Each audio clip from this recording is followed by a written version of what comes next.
Really well, thank you, Matt. How are you?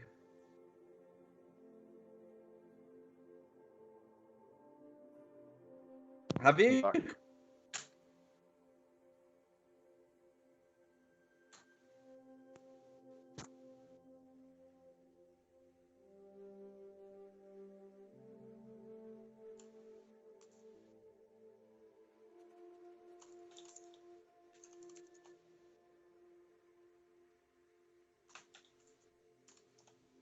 Oh, that's odd.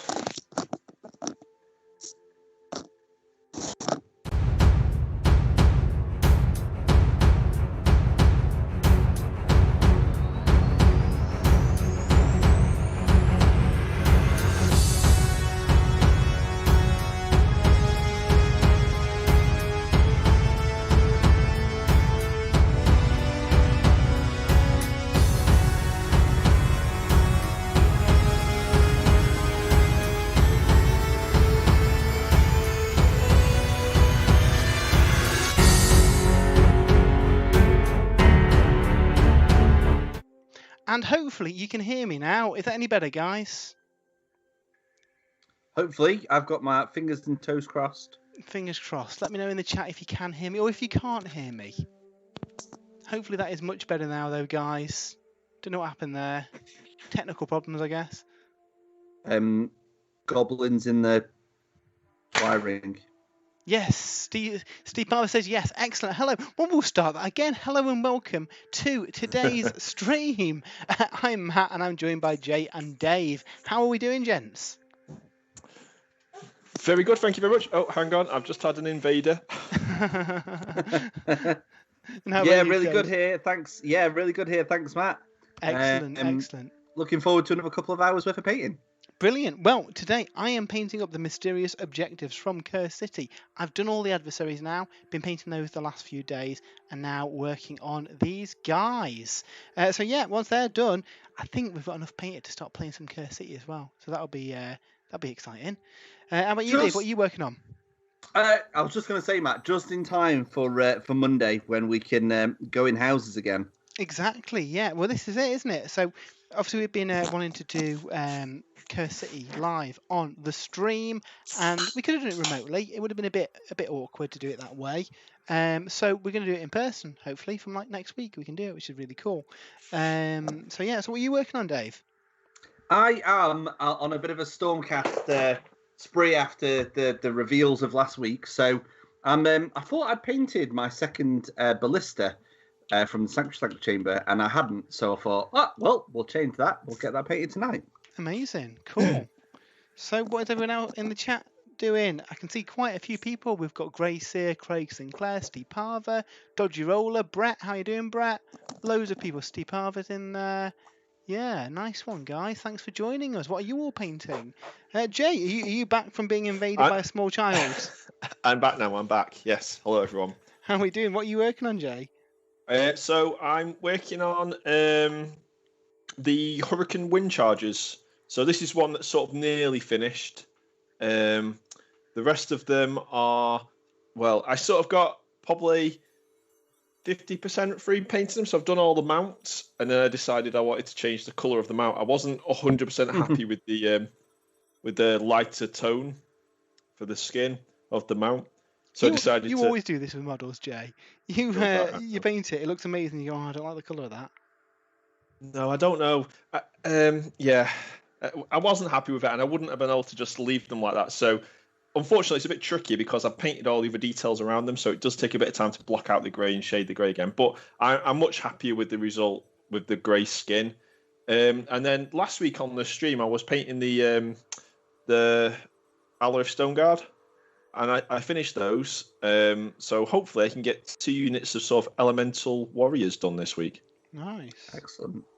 That'd be cool. Well, we're hoping next weekend. Obviously, like we said earlier, we can play games again. So we're thinking on Saturday, we might play some Warhammer live on the stream. Obviously, assuming everything goes all right from a technical point of view.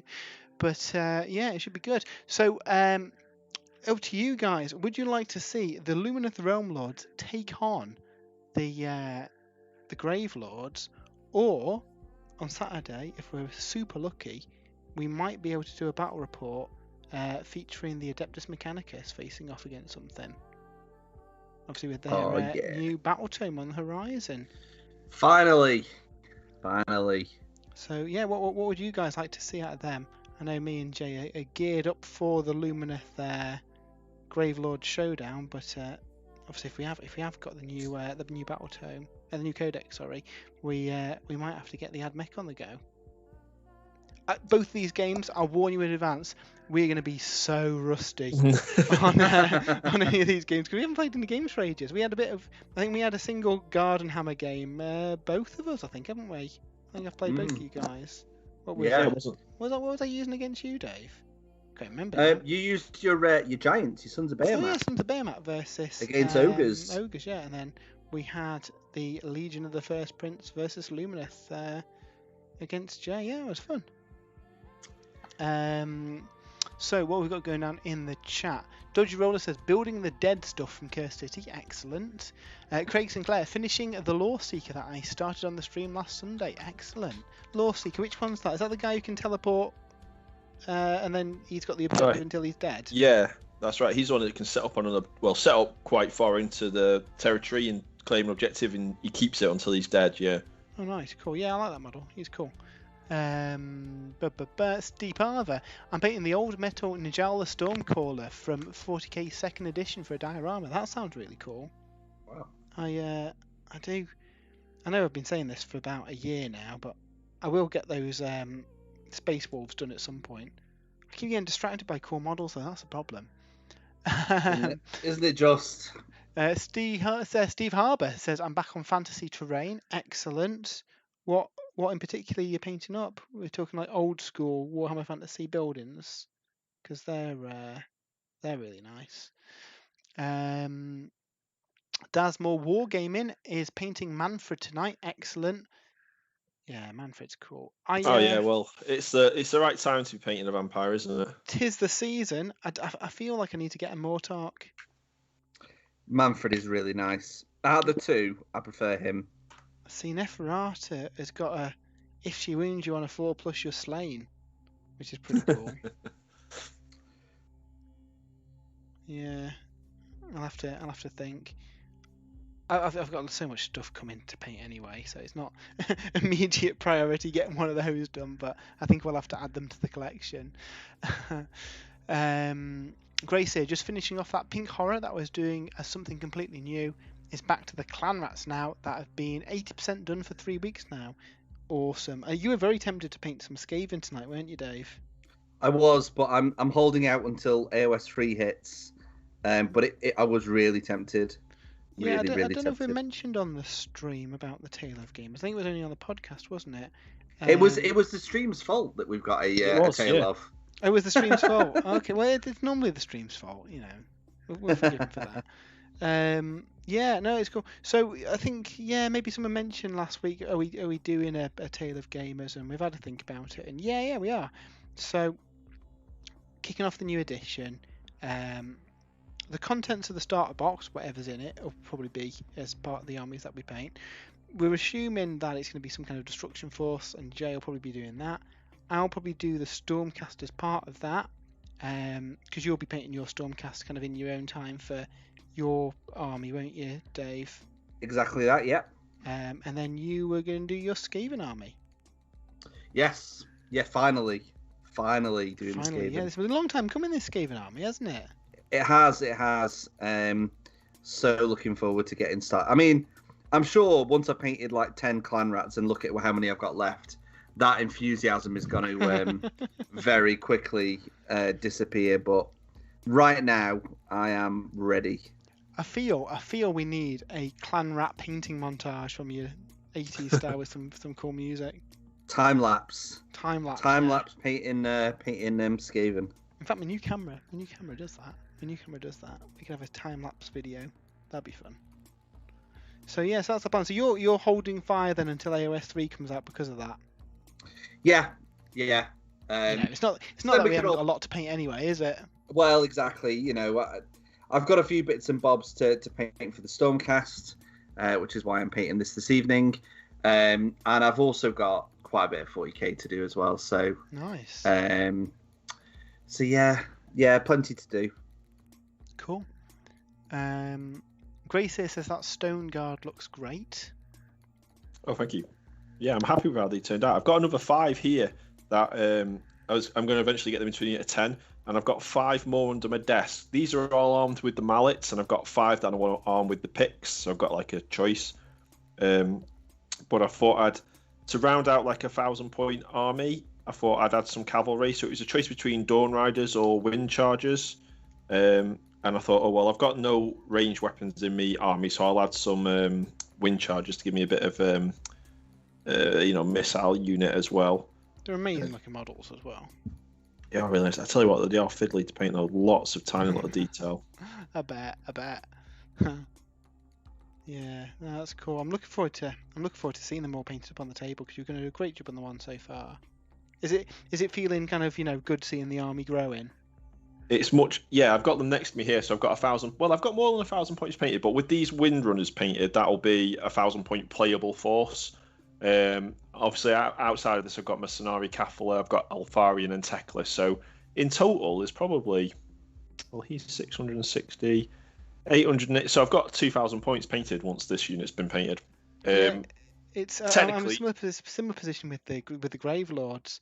I've only got a legal kind of 1,000 points, but I've actually got 2,200 painted if you include the Nagash and the Crimson Court. Yeah, well, actually, I've actually got a legal 2,000-point army. Whether it's a very good 2,000-point army, I'm not sure, because I've got 4 battle line painted now. Oh, cool. 1, 2. Oh no, 3 battle line painted I've got, which is still okay for 2,000, isn't it? Yeah, that's cool. Now you've finished painting, apart from the objectives, Matt. Now you've almost finished painting Curse City. I have to ask, what was your favourite model to paint? Favourite model to paint from Curse City. You know what? I really enjoyed painting. Let me get him. The Chamberlain. Oh, yeah. And I was kind of dreading it. I wasn't looking forward to painting this guy. Let me switch over to my camera. Yeah, so you guys should be able to see this in a moment. But yeah, I'll show you. I don't know if you've looked at Garthy's tutorials on Tale of Painters, but basically just follow that for it, and he was really fun to paint up, more than I thought he would be. I'd kind of put him off till last because I wasn't feeling the model. Oh, right, okay. But yeah, really happy with how that's turned out. While I've got the camera up as well, let me grab Radikar, because he was pretty fun to paint as well. Radikar the Wolf, and that's such a nice model, isn't it? Yeah, I'm really looking forward to painting that myself. Coincidentally, this is up for made to order, isn't it, next week? Along with all the adversaries. I say all the adversaries. All the kind of the bits that you take as a single pick. All like the enemy characters, aren't they? So sadly not the skeletons and zombies. The zombies make sense because you only get 10 of them and you have to take them in 20s anyway. It would have been nice if they were all in. Yeah, depends on the prices, doesn't it? Depends on the prices. If they, I think they could have done all of those models, so the skeletons, the zombies, plus the kind of named stuff, in a start collecting box, and people would have bought it. I've got a feeling, based on the pricing of the stuff out of, the stuff out of Dark Imperium and Indomitus, that's super expensive. I've got a feeling it might cost a bit more than a start collecting box, but we'll see. Yeah. The skeletons are already out, aren't they? Did they go up on the original pre-order? The they did, but the different sculpts in that box. So if you could get them, you could have had a bit of variety in your skeleton units. Right, I see. And the zombies are always handy for extra zombies that you bring in during the game. But yeah, unfortunately, it's just the named bits, which is still cool. They're still cool models. I'm just a bit sad. The bats and rats have got no rules in the game. That just seems a shame to me. Because they're really cool models as well. Yeah, why didn't they do that? I don't understand why. I mean, don't know. What keywords does the War Scroll have, or do they not have any War Scrolls? They don't have War Scrolls. They don't have rules at all. No rules whatsoever. Even in Chaos City, they didn't have any rules. Seems really bizarre. Considering we used to have bat swarms, and Skaven have got rat swarms, haven't they? Yeah. I don't know if they still do now. They might be a Yeah, Legends they do. thing. Yeah. Do they? Yeah, it just seems odd. Just seems odd that we didn't have him. I get the logic. If it's not a available model that you can buy, then Yeah, I that's why. suppose. Yeah. But equally, they could have just done a start collecting based on the contents of Curse City, and have that as a permanent item. The molds exist, don't they? Even if obviously we don't know what happened with Curse City, but even if that never gets released again, they could still produce the plastic, couldn't they? Mm. So yeah. Yeah. Yep. But no, that's I ordered one of everything at the weekend. I'll probably order one of everything next weekend, to be honest, including the start collecting box, which looks phenomenal. I was going to buy some Graveguard anyway, because they're really good in the new book. I'll probably go double-handed axe things that they have. And you get the Black Knights and the new white on horse. Which is a really nice model. Yeah, it's really I don't know cool. if you've ever built any Graveguard before, Matt. But Yes, I after have. building your skeletons from Curse City, Yes, I you're have. They're gonna horrendous, be, aren't yeah. they? But they look cool. They And do that's look what it's cool. all about.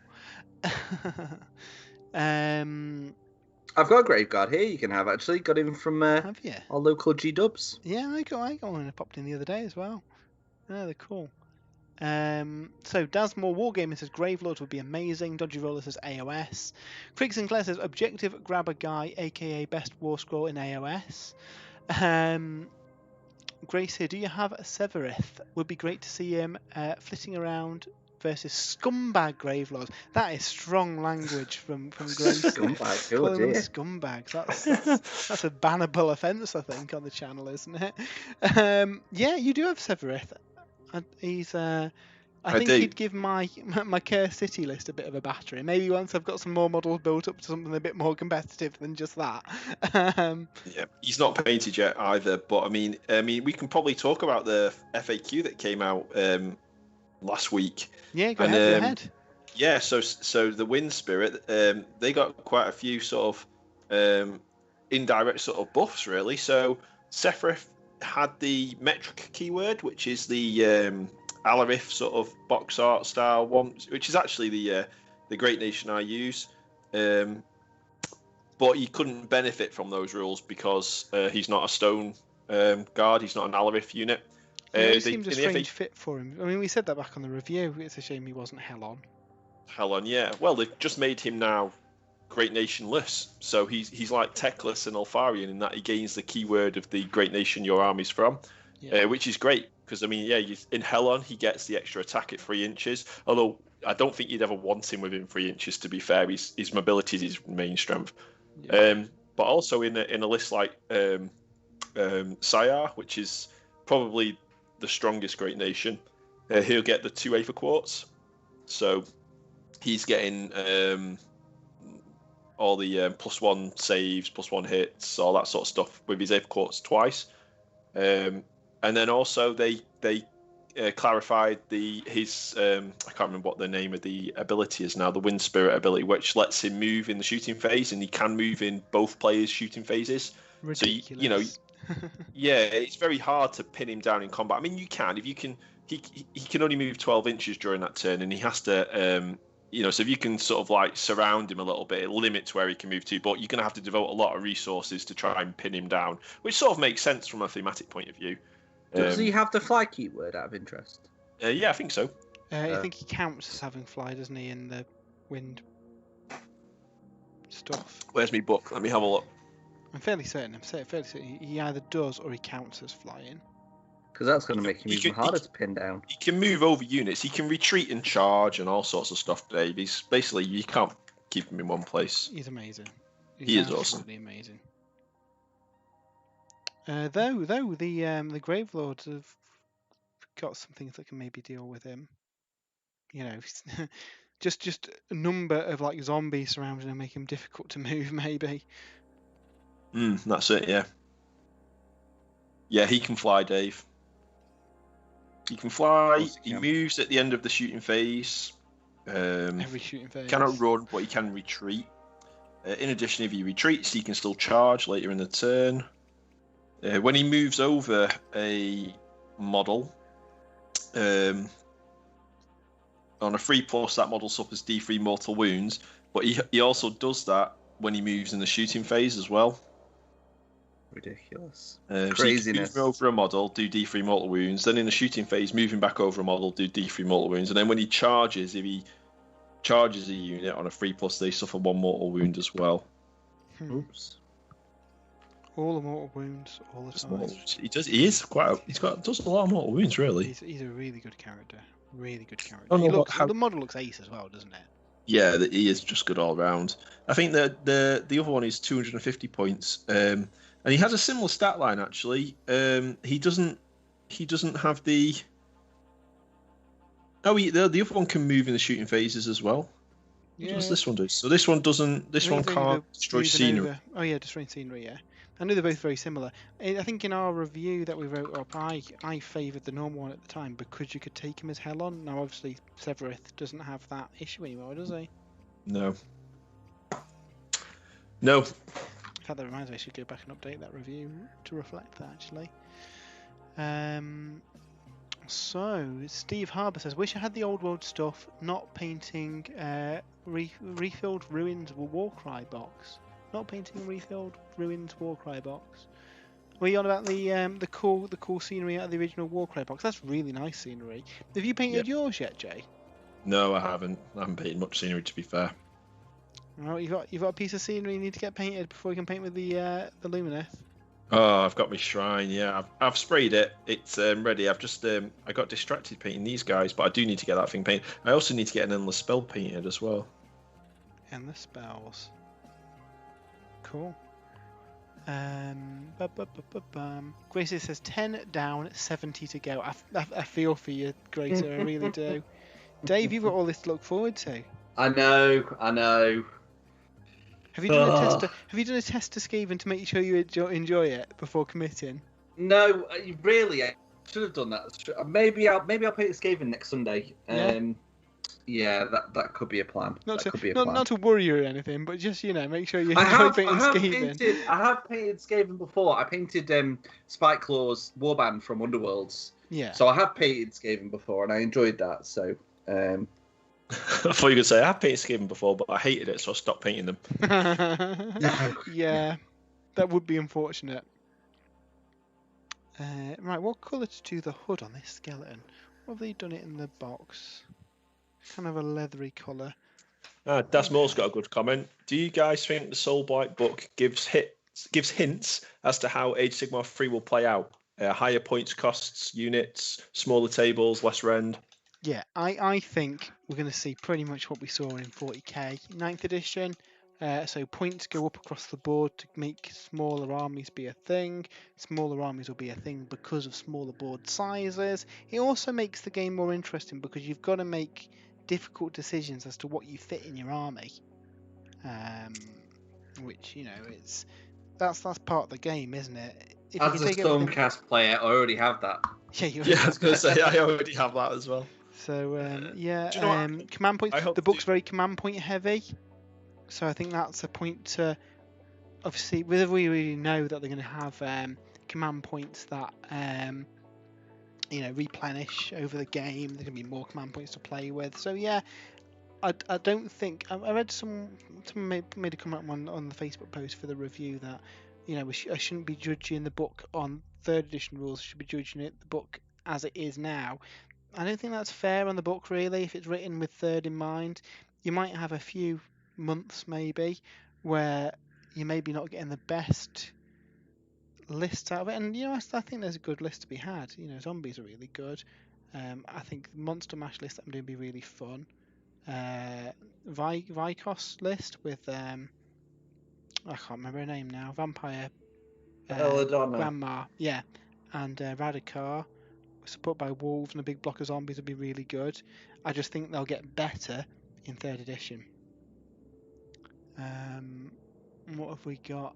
Dad's also happy that he got the limited edition Battle Tome. Super happy with the release, but so many missed opportunities by GW. Okay.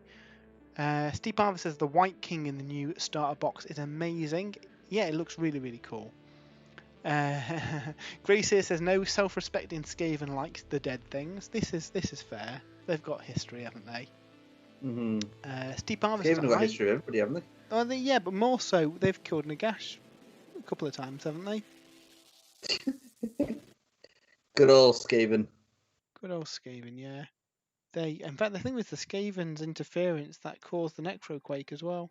Didn't they plant like bombs in Nagash's R? Yeah, they did. And the Skaven obviously were hired by Bellacore to nuke a Silver Tower. They get around those Skaven, don't they? Can't trust them. No holes, Matt. No holes. No holes, yeah. Steve Barber says, I have a quite good Nighthaunt army and I like the idea team with a skeleton army, like an Armies of Darkness style, old style Ghost Skeleton. Now, Steve Barber, I was actually thinking about this earlier. I've started building a load of Terrorgeists and monstrous stuff because I think the new dragon vampire scary lady looks really cool and I'd like to do a monster mash kind of army. And then I was thinking, I wonder what there is in the Nighthaunt Battle Tome that kind of plays with bravery.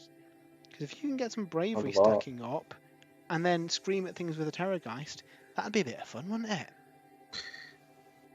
It's one of the big things in a lot of the War Scrolls, isn't it? On the, I'm pretty sure they are anyway on the Nighthaunt that they reduce bravery. I could be wrong though. It's been a while since I've had a look at those. I think I need to have a look, but I'm sure there's a few things, and I think that'd be quite interesting to play with.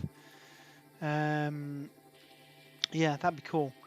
Dodgy Roller says, I think Dave should do ogres. Yeah, I'm sorry, Andy. I should have apologised to you before I went and jumped onto Rat, shouldn't I?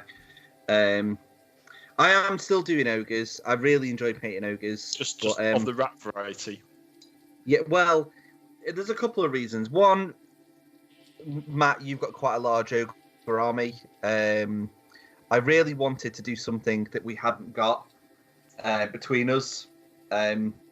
So that's really what kind of pushed me towards the Skaven, and I've managed to get quite a good deal on them as well. So yeah, and it's about time because it's an army that I've fancied for such a long time.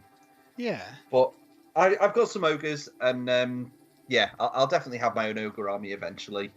I've got enough maybe to ally with Kragnos at some point if I do a big destruction Royal Rumble or something. So we'll see. Yeah, that sounds fun. That sounds really cool. Yeah,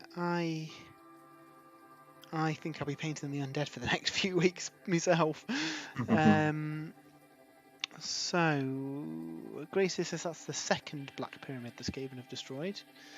Dasma Wargaming, by missed opportunities, I mean not doing anything with the rats and bats and having you take the curse that you set as a whole. So I've got a theory with this, and it might be wrong, might be completely wrong, but it wouldn't surprise me if, before too long, we see a 3rd edition book for the Grave Lords. And it's not going to be immediately. It could be a year out, it could be 18 months out. But I think when that does land, I can see us getting Varg's Gears, the what they called, the Kasagi Night Guard, and the Bloodborne as like new kits, along with the scenery piece and an endless spell. That'd be more, because so much of the release is Vikos Dynasty, isn't it? It's just like the Lumineth, isn't it? They're concentrating on one part of the army at a time. Yeah, and we might be completely wrong with that. We've been wrong often in the past, but that's just my kind of feeling that the next time we get a book, we'll get some more bits for it. So, which, if it is a year out, 18 months out, that's not too bad. If it's 6 months out, then that's a little bit different. So we'll see how that plays out, eh? Dodgy Roller says, it's okay, Dave, I forgive you. Oh, thanks, Andy. Cool. So, are you guys excited for playing some Warhammer again, then? I think that's a silly question, Matt. Absolutely. Cannot wait. It's been a long time coming. What do you want to play first? I mean, if I'm honest, I'm on a bit of an AOS kind of... Yeah. I mean, I'm sure once I've got my hands on the Admech Codex, I'm going to fancy a game with them. But even so, even with it on pre-order and how much I'm looking forward to it, yeah, I think I really fancy Game of Age Sigmar. Amazing. And what army would you use? Your Stormcast? I'd probably give my Stormcast a go. Yeah, I think I was playing about with lists with them the other day. I got the Battle Tome out because I've not flicked for it for a while, and I was playing about with some lists. So yeah, I'd probably give them a go. Cool. Well, if anyone's free midweek, I'm definitely up for playing some Sigmar at the minute. We'll get some games on the go, and then so the plan is hopefully every Saturday going on now, do some streams. Streamed games, I think it'd be a bit of fun, wouldn't they? Yeah. But so I guess we need some practice. So yeah, if you're free any other night this week, definitely up for rolling dice of some sort. How do I roll dice again? How does that work? Badly, normally, Dave. Badly, yeah. That's walks into that, didn't I? Yeah. You don't want dice rolling advice from Dave. We should do a video, shouldn't we? Dave's dice rolling tutorials. If I had a dice to hand, look on. If I had a dice to hand, I'd have tried rolling one now, but I don't think I have. I just realised I'm not on the main screen. Sorry about that. Let's move over. You've gone looking for a dice. Oh no. No, I'm still here. Huh. So yeah, there's a load of stuff up for pre-order this week, though, isn't there? A crazy amount. An absolute Good to see the codex is finally there, Dave. The Admech codex. Yeah. Yeah. The new what are they called? Combat patrol boxes look good as well. Yeah, the suppressors are in there again. The Space Marine suppressors. You were about these the other week, weren't you? I'm sure that's the only kit you just can't buy. I think it is. They've been out for ages. It just seems weird for like a for the Space Marine faction, the Space Marine line, the main line in Warhammer 40,000. I don't understand why you can't just buy boxes of suppressors. Could the push fit? So all the stuff out of there is the push fit kits from Storm Spear, was it called? The Chaos versus Space Marines box. The Shadow Spear. Shadow Spear. The new combat patrol. Impulsor in there. Yeah, I was going to say that the new combat patrol for Space Marines is start collecting Vanguard, which is currently a thing, plus an Impulsor. Yeah, so the thing is those push fit sprues plus the full Impulsor kit. Yeah. I think what you're after, Jay, is a multi-part kit, isn't it, for the suppressors? Yeah, maybe they need another weapon option before they'll make them into a separate box. It is strange though, because like you say, pretty much every other kit, I think. I don't think there's anything else that doesn't have a multi-part kit yet. But then you could say that with Chaos Space Marines, the only way to get obliterators at the moment is by buying a start collecting box. Yeah, that was at the same time as well. It was the same box, Shadow Spear box, wasn't it? Yeah, it was, and the weird Walker thing as well. The poison demon engine, the spider demon engine. Venom crawler. Yeah, it's strange. It's like in AOS, you've got the Carcadron, the big monster for the Slaves to Darkness. I say that for a lot of the Chaos stuff, because I think the only way getting some of the key core characters is by getting the start collecting. But then I guess the start collecting is a great way to start. So maybe they just thought, well, everybody's going to buy that. So it kind of makes sense. And the stuff that people are only going to buy one of, maybe you don't need to do the investment into a full box. Yeah. I'm sure they've got clever people working out that kind of stuff, and if it's worth making it into a full production kit. At least we can buy. At least you can buy it. Yeah, I suppose. There was a time where, you couldn't necessarily get everything in the codex. Seems like such a long time ago now. Yeah. I think we touched on this last week, didn't we? Would you rather having the profiles in the book without models, which let's face it isn't going to happen because GW don't want to have rules for stuff without models, because that's what led to the whole third party making GW stuff that led to this current release cycle. But it was quite cool knowing that your army's going to get models at some point in the future, where now I guess you'd just get a new supplement or a new codex, wouldn't you? Yeah, I remember the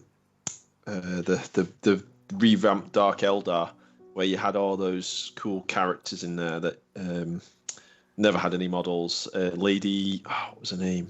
The Vex sort of rival, can't remember her name now. Lady DeVille or something like that. Lady Malice, it could have been. Yeah, I can't remember now. There was also that cool character on the Hellion board. Yeah. So people just used to convert them up. Yeah, do you remember the Void Raven bomber was one from that release? I think it came out like years later, didn't it? It was a long time until it came out properly. Yeah. So I don't know.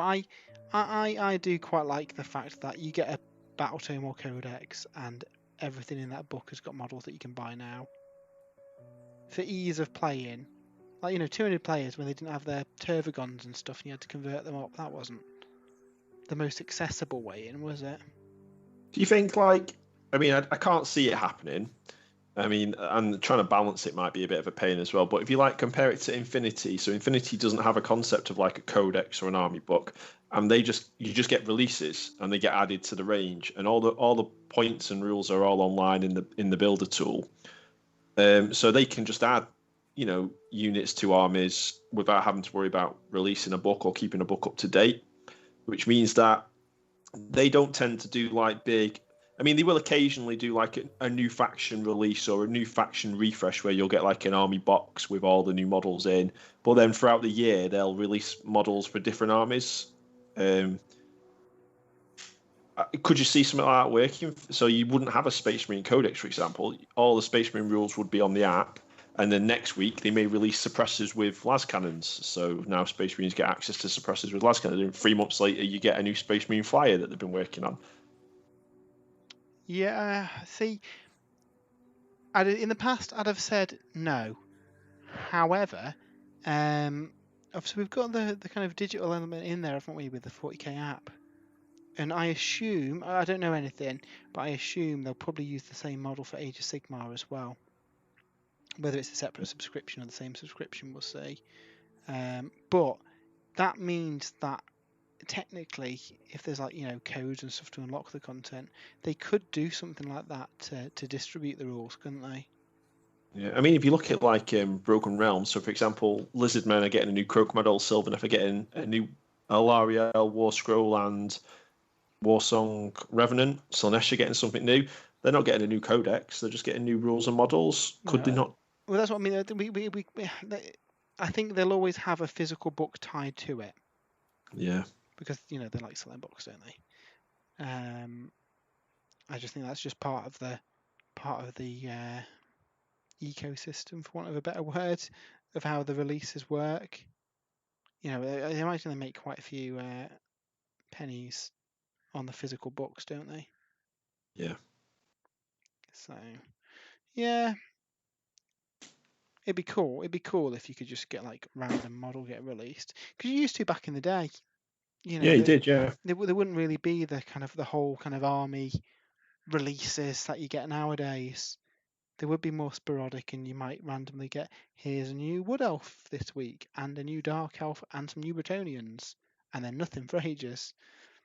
I suppose the good thing with the current method is that when you do get new models, you do tend to get a big wave and a big refresh, and that gets you excited to play the game again, and I guess that's probably what they're going for, isn't it?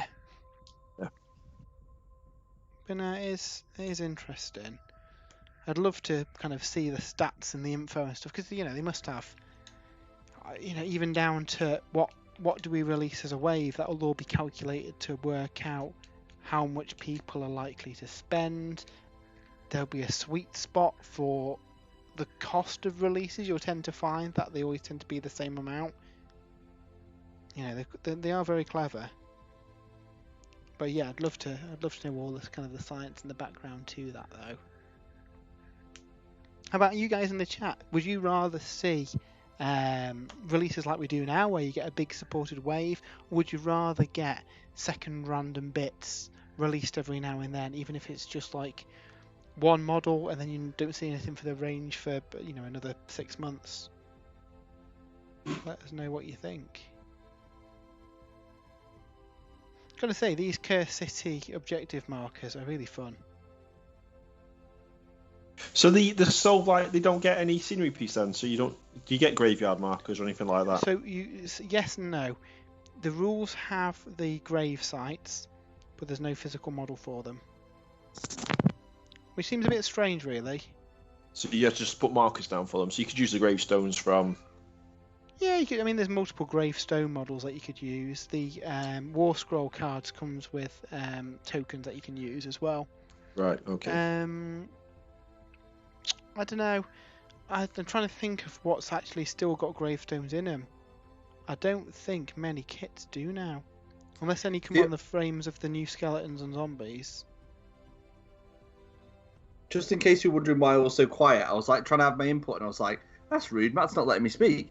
I had myself on mute, didn't I? I was like, "Oh, that'll be the reason." I was going to say, Matt, when I bought into Legions and Nagash, the War Scroll cards came with a sheet of tokens, and I'm sure they had grave tokens on them.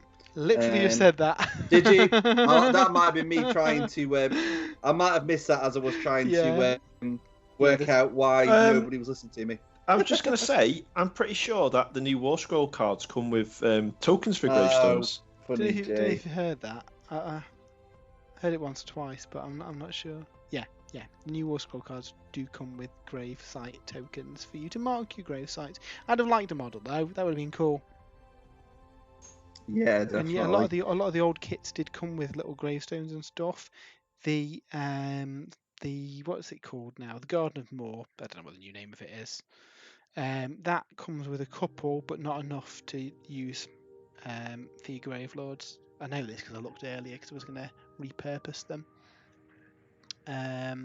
So Steep Arthur says, I'm very curious about the path to glory to be similar to Crusader 40k. In my gaming group, we've played a lot of match play in the past, but we're moving to narrative play. Yeah, it's no secret on this channel, we love Crusade. I think it's the best thing to come from 9th edition. And I would love to see something very similar in AOS. I can't remember if I said in the podcast or this last week, but Path to Glory at the minute, it's a different game really compared to playing a normal game of AOS, isn't it? And that's what Crusade did well, by giving you the same kind of gameplay experience but with narrative elements. Mm-hmm. Yeah. And you've got different scenarios, different missions and stuff. That's all really good. But yeah, it was a nice sweet spot for introducing people to narrative who've maybe been put off because everyone's always kind of grown up, I guess. Match play is the way to play. That's the official way to play it. That's the only supported way, and it opened that up for a lot more people. Crusade. So yeah, I've got high hopes for that if it's anything like it. Yeah, me too. I'm looking. I really. Sorry, Jay. No, go on, Dave. I really hope. I think you mentioned this, Matt, over the last few weeks. I really hope you get a lot more kind of character building in Age of Sigmar, because obviously Age of Sigmar at the moment is a lot about sort of special characters. I think it'd be really cool to be able to really level up your character and give them new abilities and mounts and stuff as you progress through like a Crusade in Sigmar. Yeah, I think that'd be really fun. And I hope that's what we see. Hopefully, I think we've got a preview due in a week or two, haven't we? I can't remember. It's end of the month, isn't it? That the big countdown on the AOS site counts down to. So hopefully we'll. I think from that point we'll then see the big info drop of all the kind of new features and the new models and all that kind of stuff. Until then, I guess we're a little bit blind, aren't we? Dodgy Roller said he'd rather see one wave. Steep Arthur, I'm more used to seeing a single wave for new models with battle tomes and everything in one go. Fragmenting too much the releases or rules update is more confusing. Yeah, I would agree with that too. I think that's one of the things that's put me off from Infinity, because I'd kind of rather just a book with everything in so I know what's what, rather than, I suppose you need to be a bit more aware of everything. Yeah, knowing how that random model that comes out fits into your list. The JDMC says you could use the Sigmarite Mausoleum as a gravesite. You could do. I don't know, off the top of my head, I can't remember what the dimensions are for it. But I suppose with the grave sites, the only problem is a physical piece could get in the way because technically you can move over it. So it wouldn't want to be too big. I do wonder, obviously the big scary dragon vampire lady is standing on what looks like a new scenery piece, and that's something we saw with the Lumineth. It's, they're all CAD scans, aren't they? So a lot of these things could be an element of a bigger scenery piece that's coming out down the line. That'd be really cool. Dodgy Roller says Renedra do gravestones that go perfectly with the GW model, so that's a good call. I might have to check that out. Grace here, it strikes me that as lots of things combine with one another, spreading out releases too much would be problematic and create holes in armies. Yeah, that is a fair point as well. It's a balancing act, isn't it, between trying to have lots of stuff regularly to keep it interesting, make sure that you don't burn people out by completely replacing every armies every 6 months. And obviously there's a lot of backlash on the Lumineth when they got their second battle tome. Though, Jay, you were quite happy that they had more models for the range. Yeah, but I mean, I think it's more like, you bought the Dark Eldar book, and then they released a load of new rules and whatnot in the campaign book like the same week or the week after, and you buy the Sylvaneth book tomorrow, and now you've got to buy Broken Realms to get the Warsong Revenant book. So it's already happening. They're already doing it. They're already releasing rules outside of battle tomes. So I just wonder whether they should just repurpose battle tomes as well. If you're going to release rules in battle tomes and outside of battle tomes, then maybe they need to look at the way they use battle tomes at the moment.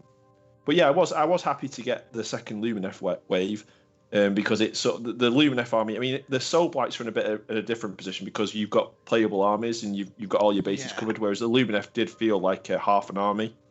So that needed to be fixed. And all right, it was a bit, it was an extra 30 quid I had to spend on a book, but I didn't mind because I like the end result.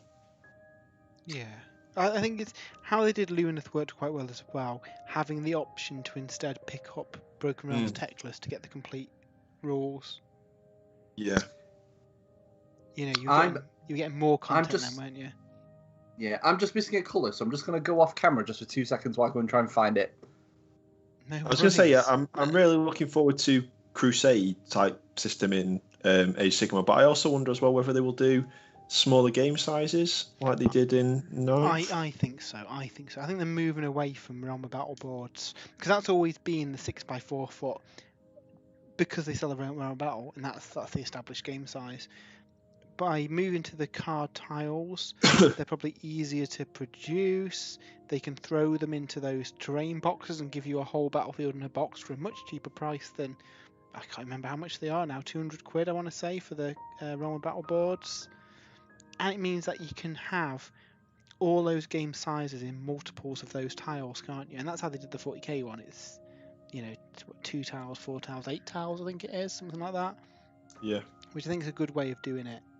It means that your stuff from Kill Team for 40k or Warcry for AOS can then be used as the environment that you play a small AOS game in.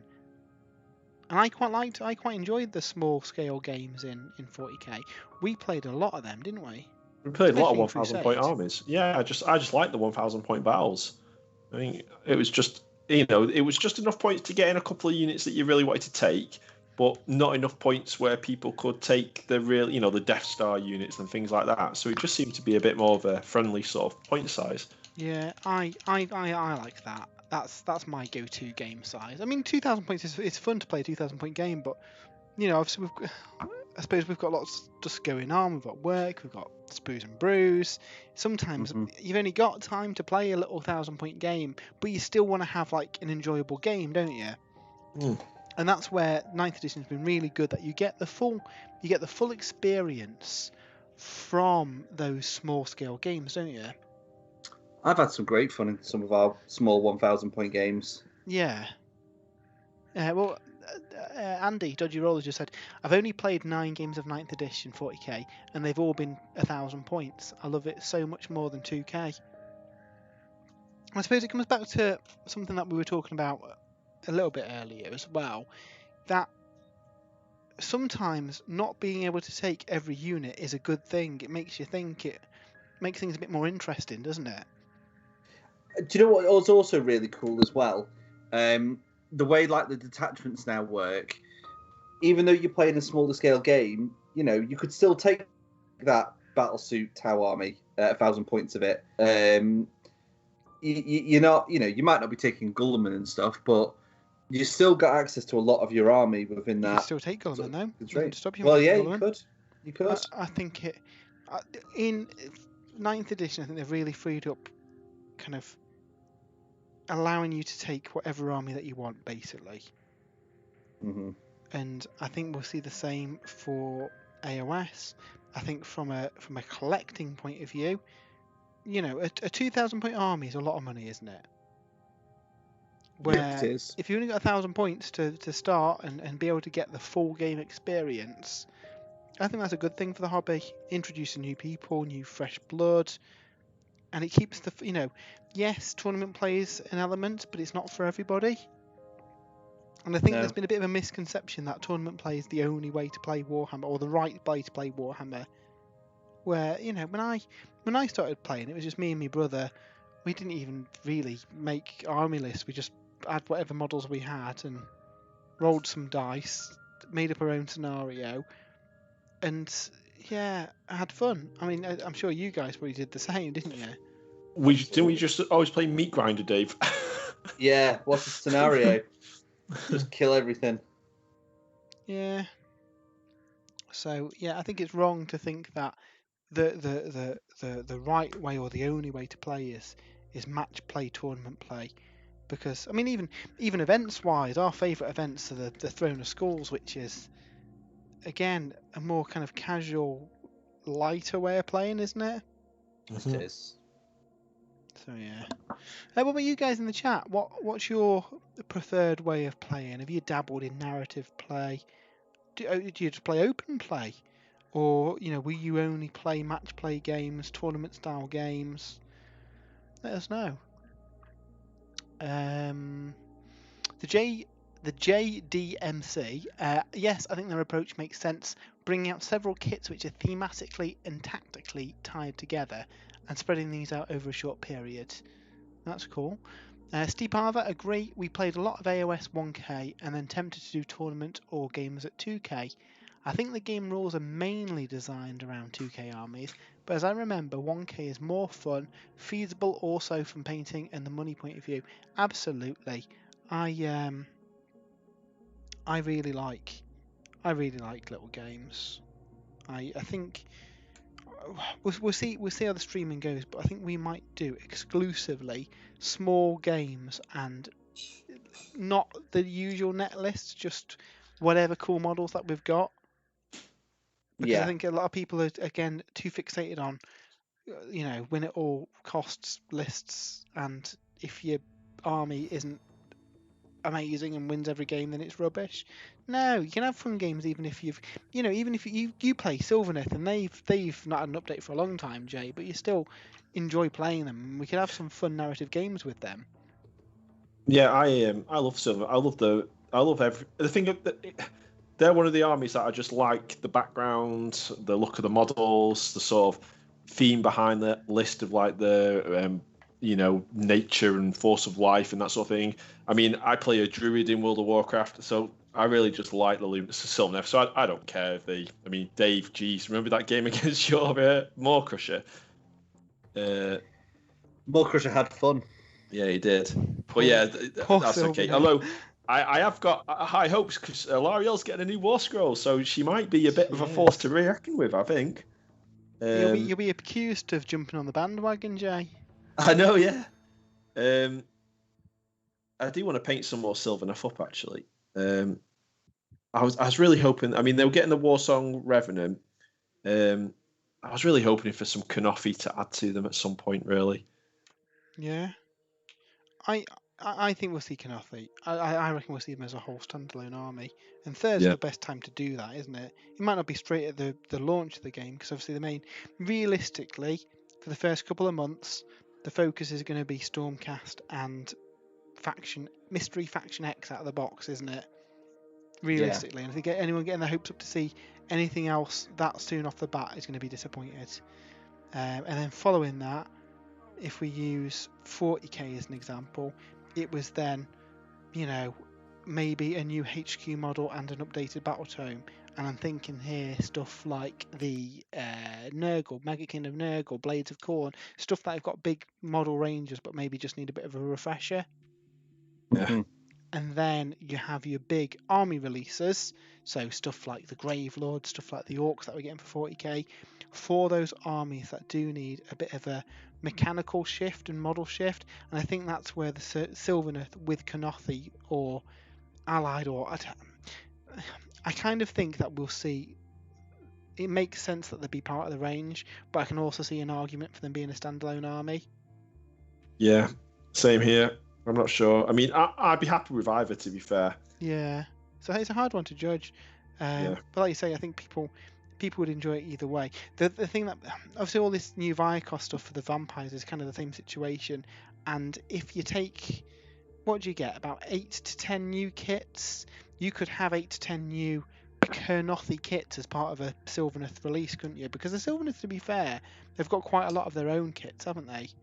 If you add the Kernothi as a sub-faction to them, that means you can then choose to do a full Kernothi army, a full Sylvaneth army, or a mix of both. Yeah.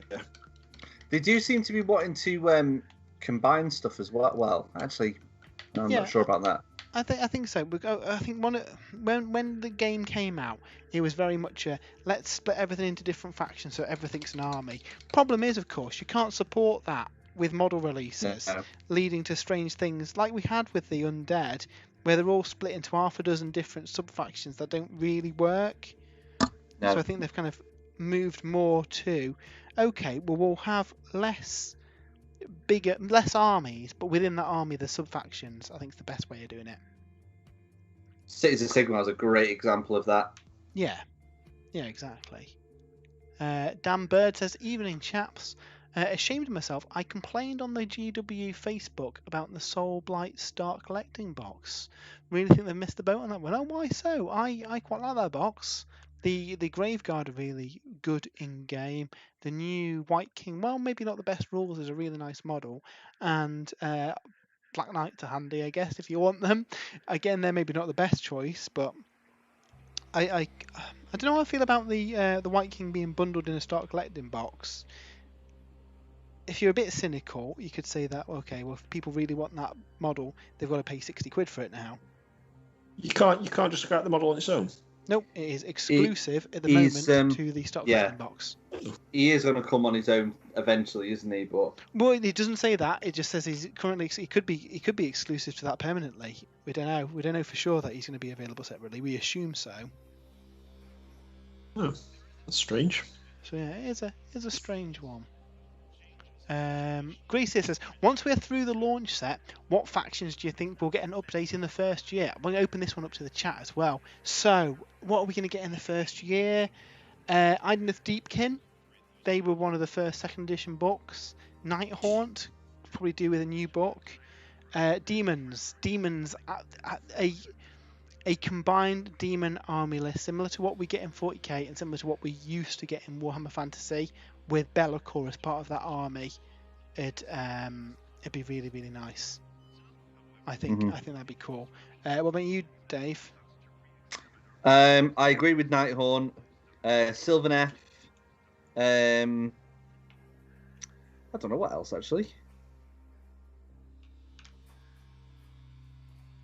Well, what would you like to see? Well, I already know I'm going to get a Stormcast one. I like these rumours, and I must hasten to add that they are only rumours. That the dwarves are getting a combined book. That would be cool. Not that I really think that the Caradrons need a new book right now, because their book's ace, and it's not really that old in comparison to some books. So yeah, I'm just going to go with Nighthaunt and Sylvaneth. I think will be pretty soon. Okay. How about you, Jay? What do you think we'll see in the first 6 months? Well, let's call it the first year of the game. And what would you like to see? See, I don't think we'll see. I'd like to see Sylvaneth, but I don't think we will see Sylvaneth. The reason I don't think we'll see Sylvaneth is because Sylvaneth, they're getting a new Warsong Revenant model in the Broken Realms of Kragnos, but so are Lizardmen and so are Slaanesh, and I don't think they're going to be getting new books anytime soon. So I really don't know what we're going to see. I mean, it's obviously we're going to get a Stormcast book and a Destruction book as the first two releases following the launch of the game, if history tells us anything. Yeah, I mean, if you look back to Indomitus last year, we had Indomitus June, July, I forget what it was, and it was maybe even late August when we got the codexes came a long time after Indomitus, didn't they? Yeah. So I wonder if armies like Sylvaneth, they might be a bit further down the pipeline, especially if Kenofi are coming with them. So yeah, I don't know. Armies that I'd like to see Idoneth Deepkin get some more kits. I like Idoneth Deepkin, but I think they're quite limited in the War Scrolls. You've got eels, slaves, and a couple of like bigger mounts, the sharks and the what's the other one you've got? The big Leviathan turtle as well, yeah. Leviathan, yeah. I'd like to see some more sort of infantry kits for those guys. Yeah. What about units of crabs? You know, that's what. Oh yeah, units of crabs for sure. Yeah. Big octopus. Well, yeah. There's loads of cool stuff they could do for the Idoneth, isn't there? Yeah, we were talking like a Beastmaster type unit. Yeah, with a little entourage of aquatic life. Yeah, especially in light of what's happening with them and Marathi and Yeah, that's so interesting. So yeah, I think Idoneth Deepkin would be a book I'd like to see sooner rather than later. Cool, awesome. Yeah, I don't expect us to see many books this year. No, well, there's not much of the year left, really. If we look at 40k, we got Indomitus, we got the 2 books out of the starter box, and then obviously COVID's impacted it, but really we got the supplement books for the Space Marines, which could be something that they do in AOS. You could get kind of sub-factions, get their own battle tomes. That'd be interesting. And then really the first proper book that we got was Death Guard, and that was delayed till... Make sure I'm not going mad here. Yeah, the first proper standalone book that we got after the first 2 was Death Guard, wasn't it? And then Drakari. Yeah. And obviously to add mech now, and they kind of caught up a little bit.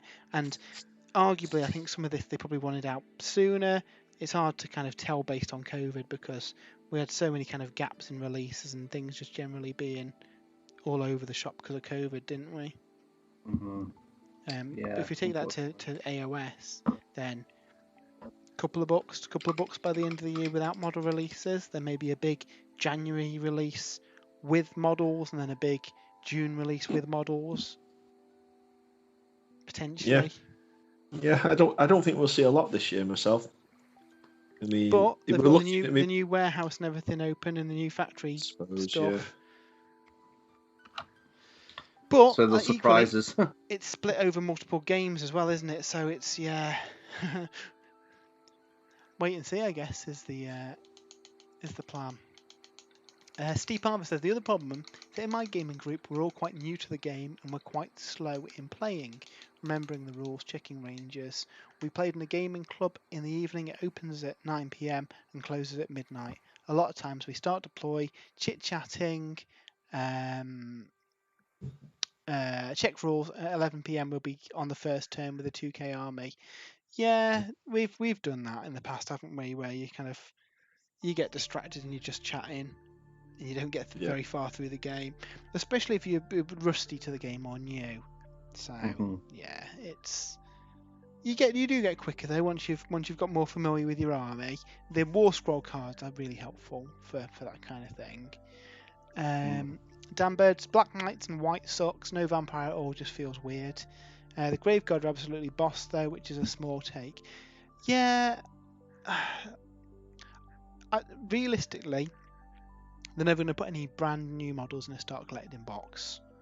So, unless they had a Vampire and Dragon in there, problem is you've already got that in a different start collecting box, which, essentially, yeah, there's some models that aren't used by the vampires, but you've got like 3 boxes now that contain Gravelords models. So I think they try not to duplicate up on the models across the different boxes. You could buy is it the Malignance one that comes with the Coven Throne, some Hex Wraith that you could just build as Black Knights, and some Ghosts, which you can of course ally in. You've got the Flesh Eater Courts one, you can build a Zombie Dragon or Terrorgeist out of that, you can build some Vargheists, and you've got some Ghouls. I'm going to use the Ghouls as spare zombies to summon. So I don't think they'd ever have any crossover between those kits and the new start collecting box, if that makes sense. It's a bit of a shame they haven't got a Mortark in there, because I don't think you can buy them separately now, and I think they are direct only. And there's 2 ways, isn't there? Because, again, arguably, that's one thing that you're not ever going to want more than 2 of. No. But yeah, so it's one of those, isn't it? I quite like it because I have none of the models in that box. I'm going to pick it up. Obviously, if you've already got some, then yeah, maybe not suited.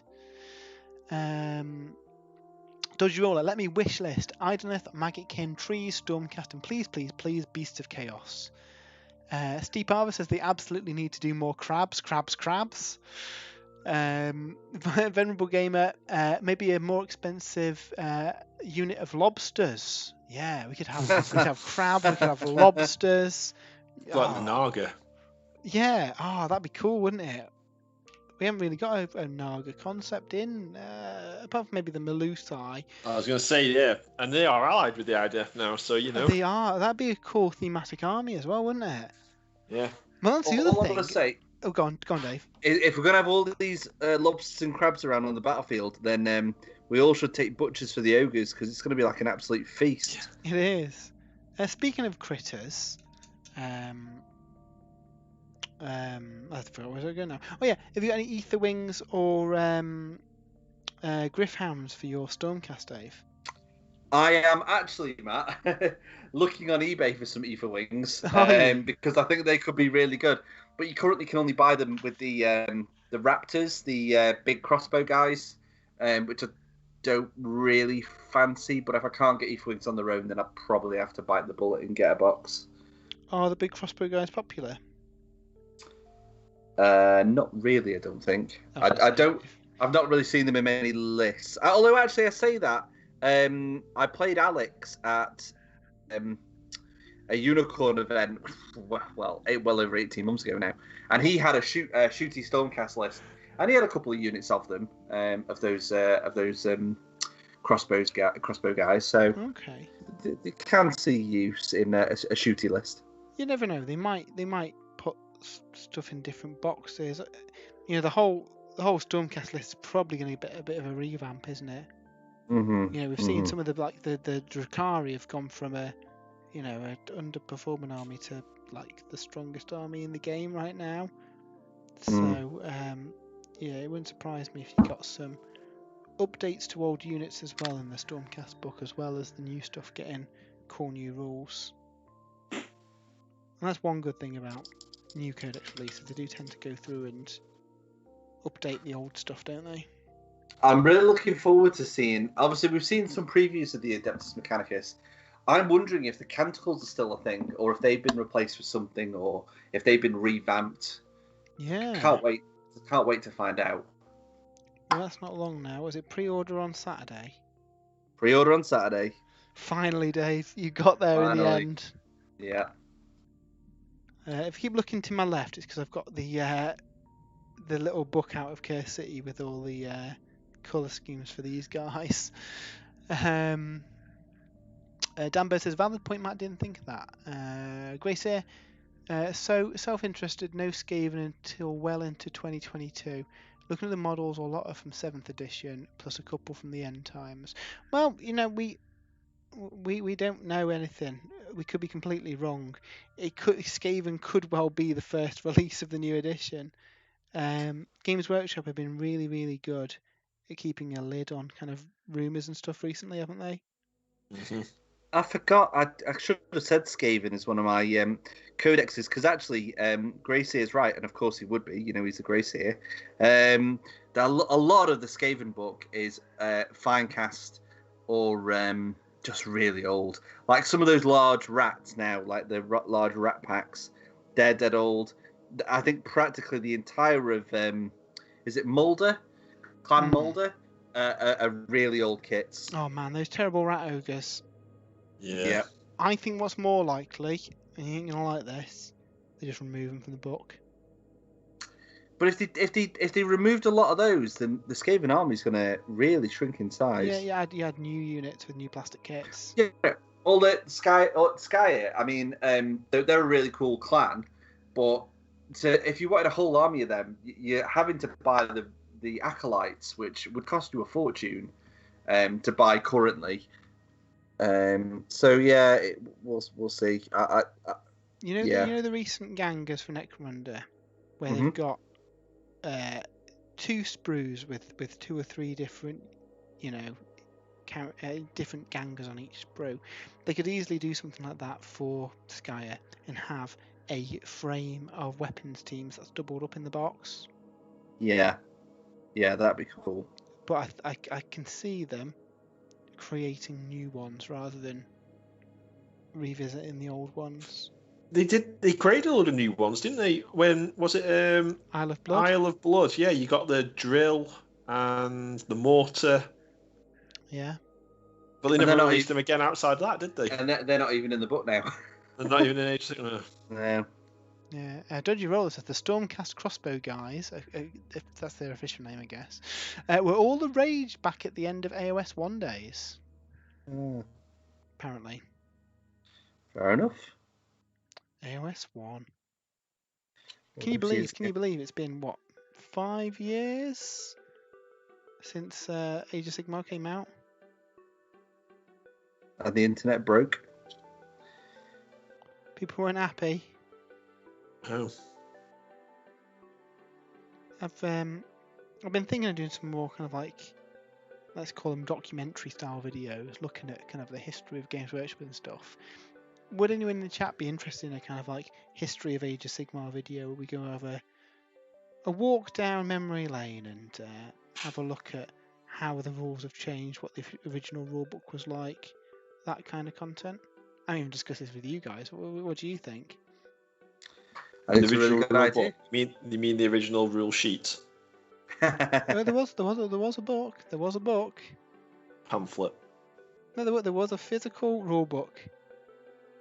Had more lore than It was pretty much entirely lore. But Wasn't the contents page bigger than the actual rule section? Yeah.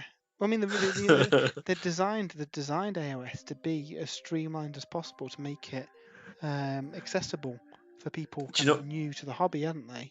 The worst thing I hated, the thing that really was not disappointing me, but I got really upset about, was that the flat to wound values. So a unit hit on a certain value, and I thought, well, I can live with that. They may be skilled, or they're using great weapons, so they're a bit harder to hit with. But just the wound, I couldn't get my head around the fact that a goblin was wounding another goblin on a 5+, or a giant on a 5+, and a bloodthirster on a 5+. Surely those things should be. I think it was a dwarf in me. I used to like defensive dwarves being harder to wound, and now they were just as easy to wound as a night goblin or a corn dragon. Yeah, and it's strange, isn't it, now, where obviously that system's in we're used to it, aren't we? Yeah. Yeah, I mean, it took until the General's Handbook came out to get really going. And I think I don't know. It wasn't really a replacement of Fantasy. It was an entirely new game, and Fantasy discontinued, I think, was the problem that a lot of people had. Yeah, and no points values. No points values. Yeah, people did It not was, like. it was based on wounds, wasn't it? Have the It same wasn't number of based on wounds. We had no. There was no rules for creating an army. I remember there's something about try and get the same Yeah, number of wounds on it. people house ruled that in order to have some kind of way of building armies. The original edition of Age of Sigmar had no rules whatsoever. The army construction rules was take your collection of models. And have fun. Yeah, there was no mechanics for building an army. It was just down to the players themselves to come up with a fun game between them. A lot of places house ruled number of wounds or number of units, but that was never actually an official rule. Mm.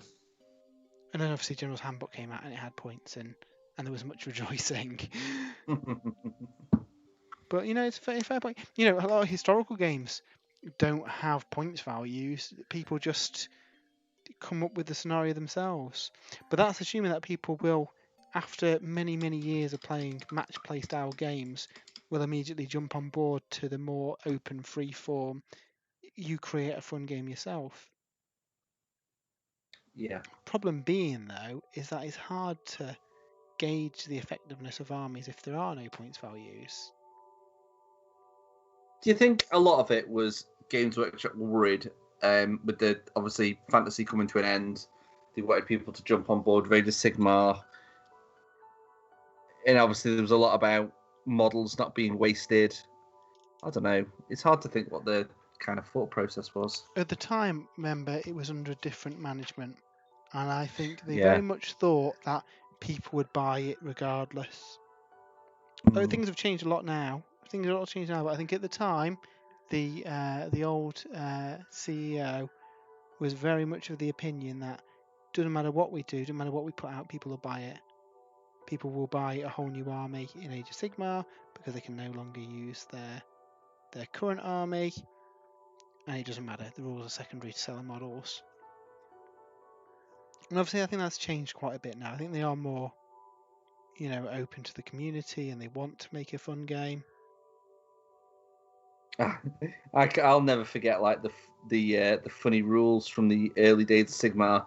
Like what's his name on horse for the Empire? Can't think what his name is now. You can't buy him anymore.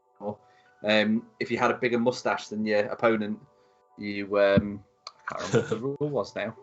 My favourite one. I think they were mostly rerolls, but my favourite one was if you talk, Leopold the Mad was he called?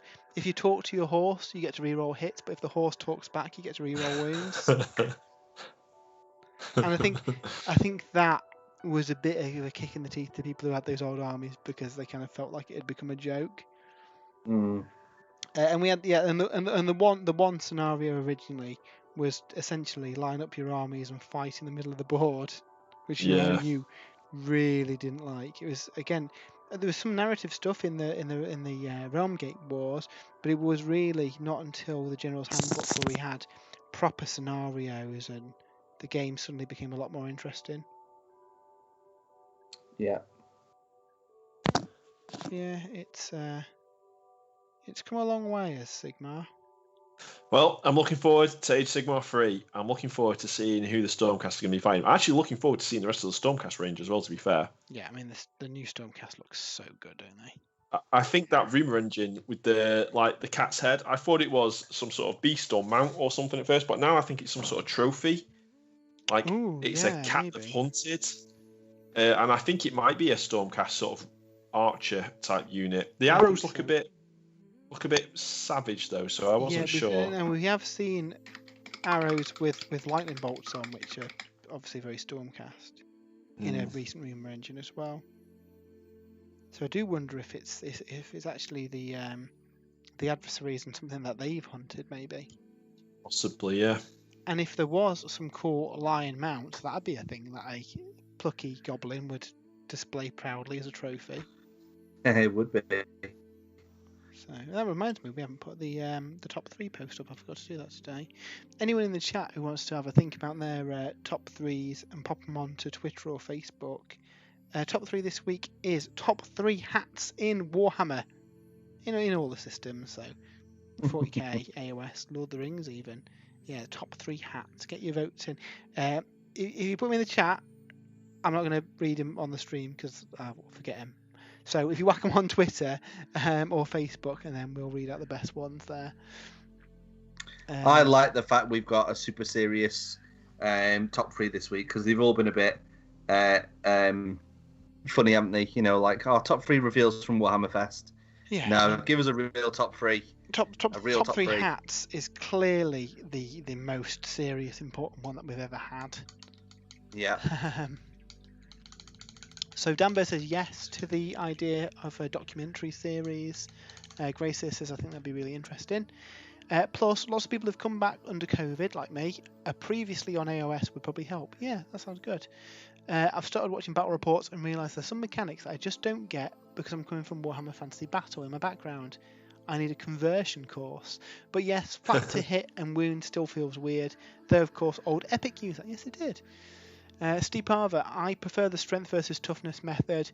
I'd like to see it in AOS, but I don't expect GW introduce it in 3. Otherwise, they'll invalidate all the battle tomes. Yeah. No. There's nothing to stop them.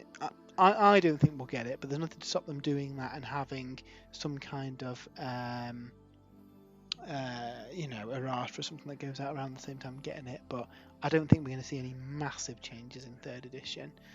No, I can't see it happening. It used to affect the what is now Rend as well.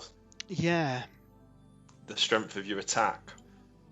But yeah, I don't know. It just felt strange to me how you could, have a goblin was as easy to wound as a. But it's a lot easier to remember, isn't it? It is, but then in 40k, we still have strength versus toughness in 40k. Yeah. It's just one of those traits, isn't it, that makes Age of Sigmar unique as its own system. Yeah. And I suppose it is easier. It must be easier to balance the game than it is in 40k, because when you're designing a stat line, that unit's always going to hit on this value or at least -1 from that value. It's always going to wound on this value or at least -1. So it must be easier to balance the game. Yeah, you write the War Scroll knowing its defensive value, don't you? Where guessing 40k, you've got to factor in the adversary strength, haven't you? Mm-hmm. So yeah, it is easier to without them to work things out. And it's not difficult. It's not like in the old days where you had to consult the wound and the table. Chart. Yeah. And it was like over. I remember my Wraith Lords, Dave. Toughness 8. You had to be strength 5 to wound them. If you're firing bolters at them, they couldn't even wound them.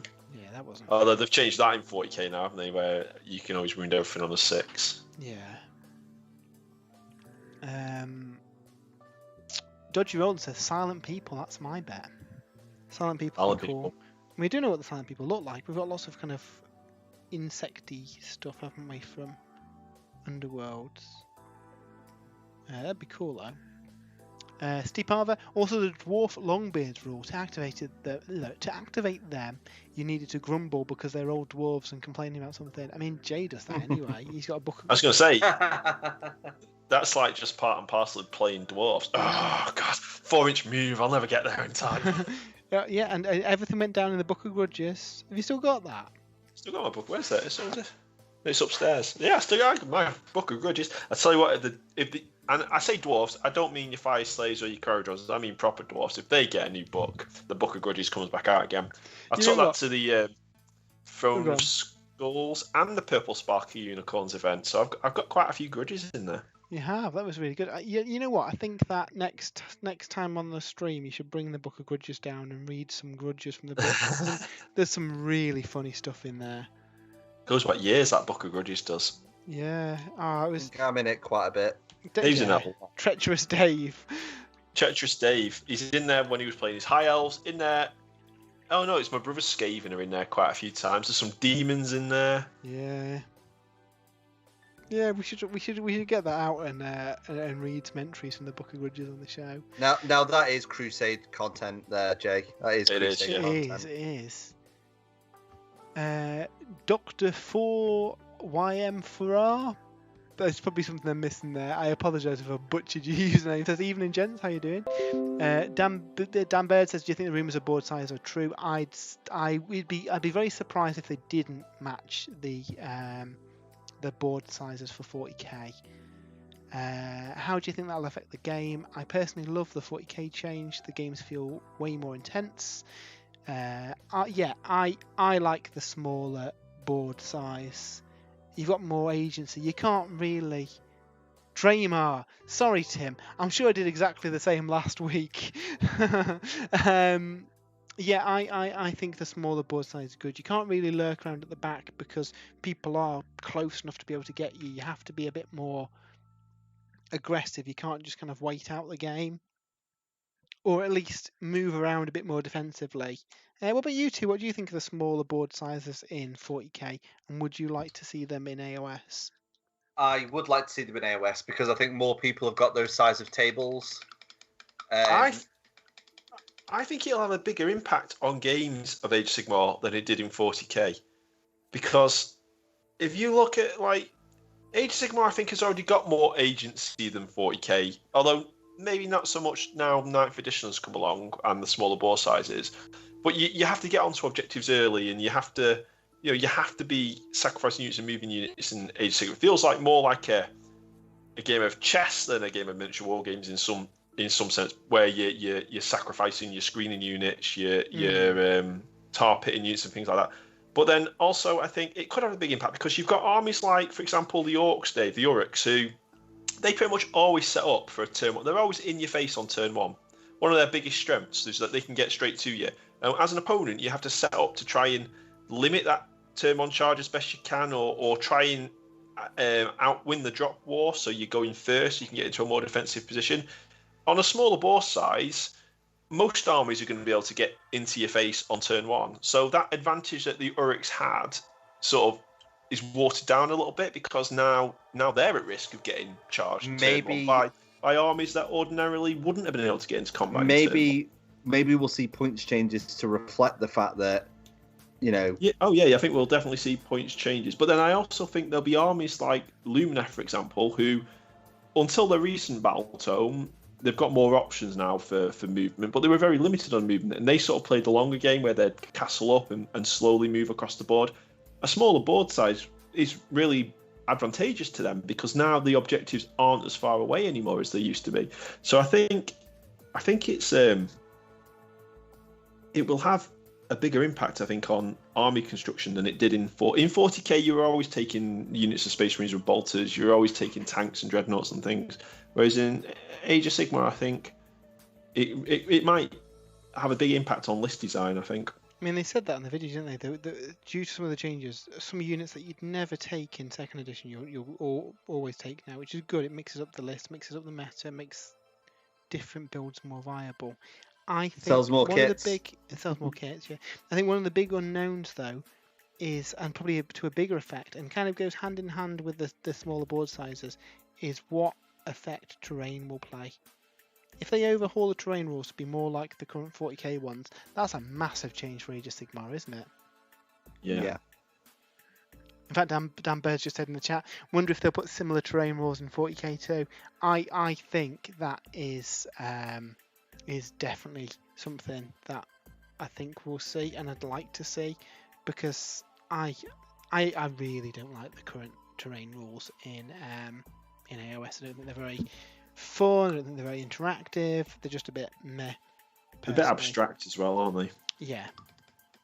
We definitely almost always ignore them unless it's in like a competitive kind of tournament. We never seem to use them. It's a lot of bookkeeping. The effects are really minimal. Yeah. I'd like to see something a bit more interactive, a bit more fun, something tied more to, you know, what the in the new edition of 40k, it feels right, doesn't it? The effect that you get from the terrain piece, because it's tied to those different keywords and effects, and it kind of feels right for the terrain piece. Mm-hmm. Where I never get that in AOS, really. Okay, this random wood makes my casters better. Cool. This random wall actually injures people that go near it. It just just doesn't. It takes you. It takes you out of the kind of the story and the immersion. The immersion, yeah. And a lot of bookkeeping with tokens that I can never distinguish from each other. Yeah, that's true. So yeah, that's the biggest thing I'd like to see in the new edition, new terrain rules, and some nice. Do you think we'll see boxes to go with it? Sorry, Jay. Do you think we'll see any changes to bravery and combat attrition, things like that? Yeah, I mean that was a big change in 40k, wasn't it? Yeah. Don't know. I think bravery works pretty well in AOS. I think those rules in 40k didn't really come into play just with the number of high bravery armies. Yeah. I wonder whether bravery will be used more in 40k. I mean, we know there's going to be stand your ground and retreat rules and flee and things like that. And they will cost command points perhaps, but will it also be some sort of bravery test required to sort of stand your ground? That'd be good. You know what I'd like to see? A return of the old fear and terror rules. You know, if a big monster charges towards you, yep. You know, if something has the monster keyword, could it force you back making those monsters? Because monsters arguably aren't the greatest in Sigmar because they can't contest objectives because they've got way less models than the unit on there. But if they can force things off objectives, that suddenly makes monster lists a lot more viable, doesn't it? We know that this new edition of Age of Sigmar is about monsters. You know, that from a background point of view, the realm of beasts, it's set in the realm of beasts. We've got the Stormcast who are monster hunters. You know, it's like you said, Jay. At the moment, you could wound a monster on the same value as wounding a goblin. So they need something, don't they? Yeah. Yeah, I mean it makes some armies very strong. Like Sons of Behemoth, if they had fear and terror rules that could force people off objectives, that'd be amazing. Hey, I hope there are some monster rules because I've got 3 zombie dragons on the table. You're just about to build a monster army. Yeah. That'd be pretty good timing, wouldn't it? Yeah, I think there's lots of cool stuff they could do in the 3rd edition. I mean, the best thing they could do in 3rd edition is to release a proper dwarf faction. I mean, that's what Age of Sigmar 3 really needs. Proper dwarfs. Proper dwarfs. Proper dwarfs with runic weapons, runic shields. None of this modern rubbish. None of this running around half naked in an airship. What they need is proper Gromwell. The new Stormcast model. That thing with the big lion shield. I like both the new Stormcast models, to be fair, that we've seen so far. They're very good in different ways. But that's armour that Grungni's developed for them. Thunderstrike armour, and I can't remember what the other armour was. Vindicator armour was it or something? Oh, I can't remember. It's like basically Terminator armour for Stormcast. If that's what Grungni sort of gives to his human sort of friends, what kind of armour is he working on for his own people? You know, I'm thinking reworked Ironbreakers here with awesome plate armour. Yeah, and they don't have to go. One of the complaints people often have with Age of Sigmar is that it's not like high fantasy, is it? There's a lot more out there and unique kind of ideas, aren't there? Mm-hmm. But they could really double down on I don't know. You've kind of got steampunky airship dwarfs. They are kind of missing a traditional dwarf army. We've seen from the Grave Lords that we've got a lot of old school kind of vibes in there. So it doesn't rule out the possibility of, like you say, proper old school dwarves would be fun. And it's a different look to the Fire Slayers and the Caradrons then as well, isn't it? Yeah. And a different playstyle. They could easily have mechanics built around grudges or something, couldn't they? Oh yeah, that could be awesome, yeah. Or like you say, Crusade content built around them where you get to issue an oath or something and have to do it by the end of the game, and if you do, you unlock some Crusade points.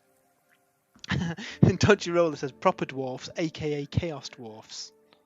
Yeah. Yeah. So, Dan Bird, we love the current 40k terrain. I know there's some grumbles, but it feels more dynamic and effective. Yeah, it really does. With more CP generation, Insane Bravery could be go-to once per battle. Yeah, I'd like to see That's that. changed in 40k, didn't it? Actually, It did, that's yeah, only yeah. once per battle. Yeah. And that makes it an important decision then, doesn't it? Yeah. Yeah, because at the moment, like armies like the Lumineth, who can now generate a lot of CP, Seraphon can generate a lot of CP, and you've always got that sort of, you sort of try and keep one CP back for the opponent's turn to keep a key unit in the fight, and the opponent can invest quite a lot of effort and resource into trying to break a particular unit, and it's all undone because you've got a CP. So yeah, that would be good actually. See that limited to once per game. You could spook your opponent, then it makes it hard. Then do you need to auto pass that, or actually do I save that for later and I take my chances and roll it? Yeah, That makes more exciting games as well. Help Night Hunt players as well. Yeah, exactly. So, is there anything you guys wouldn't like to see in the 3rd edition of AOS? And that goes to everyone in the chat as well. What wouldn't you guys like to see?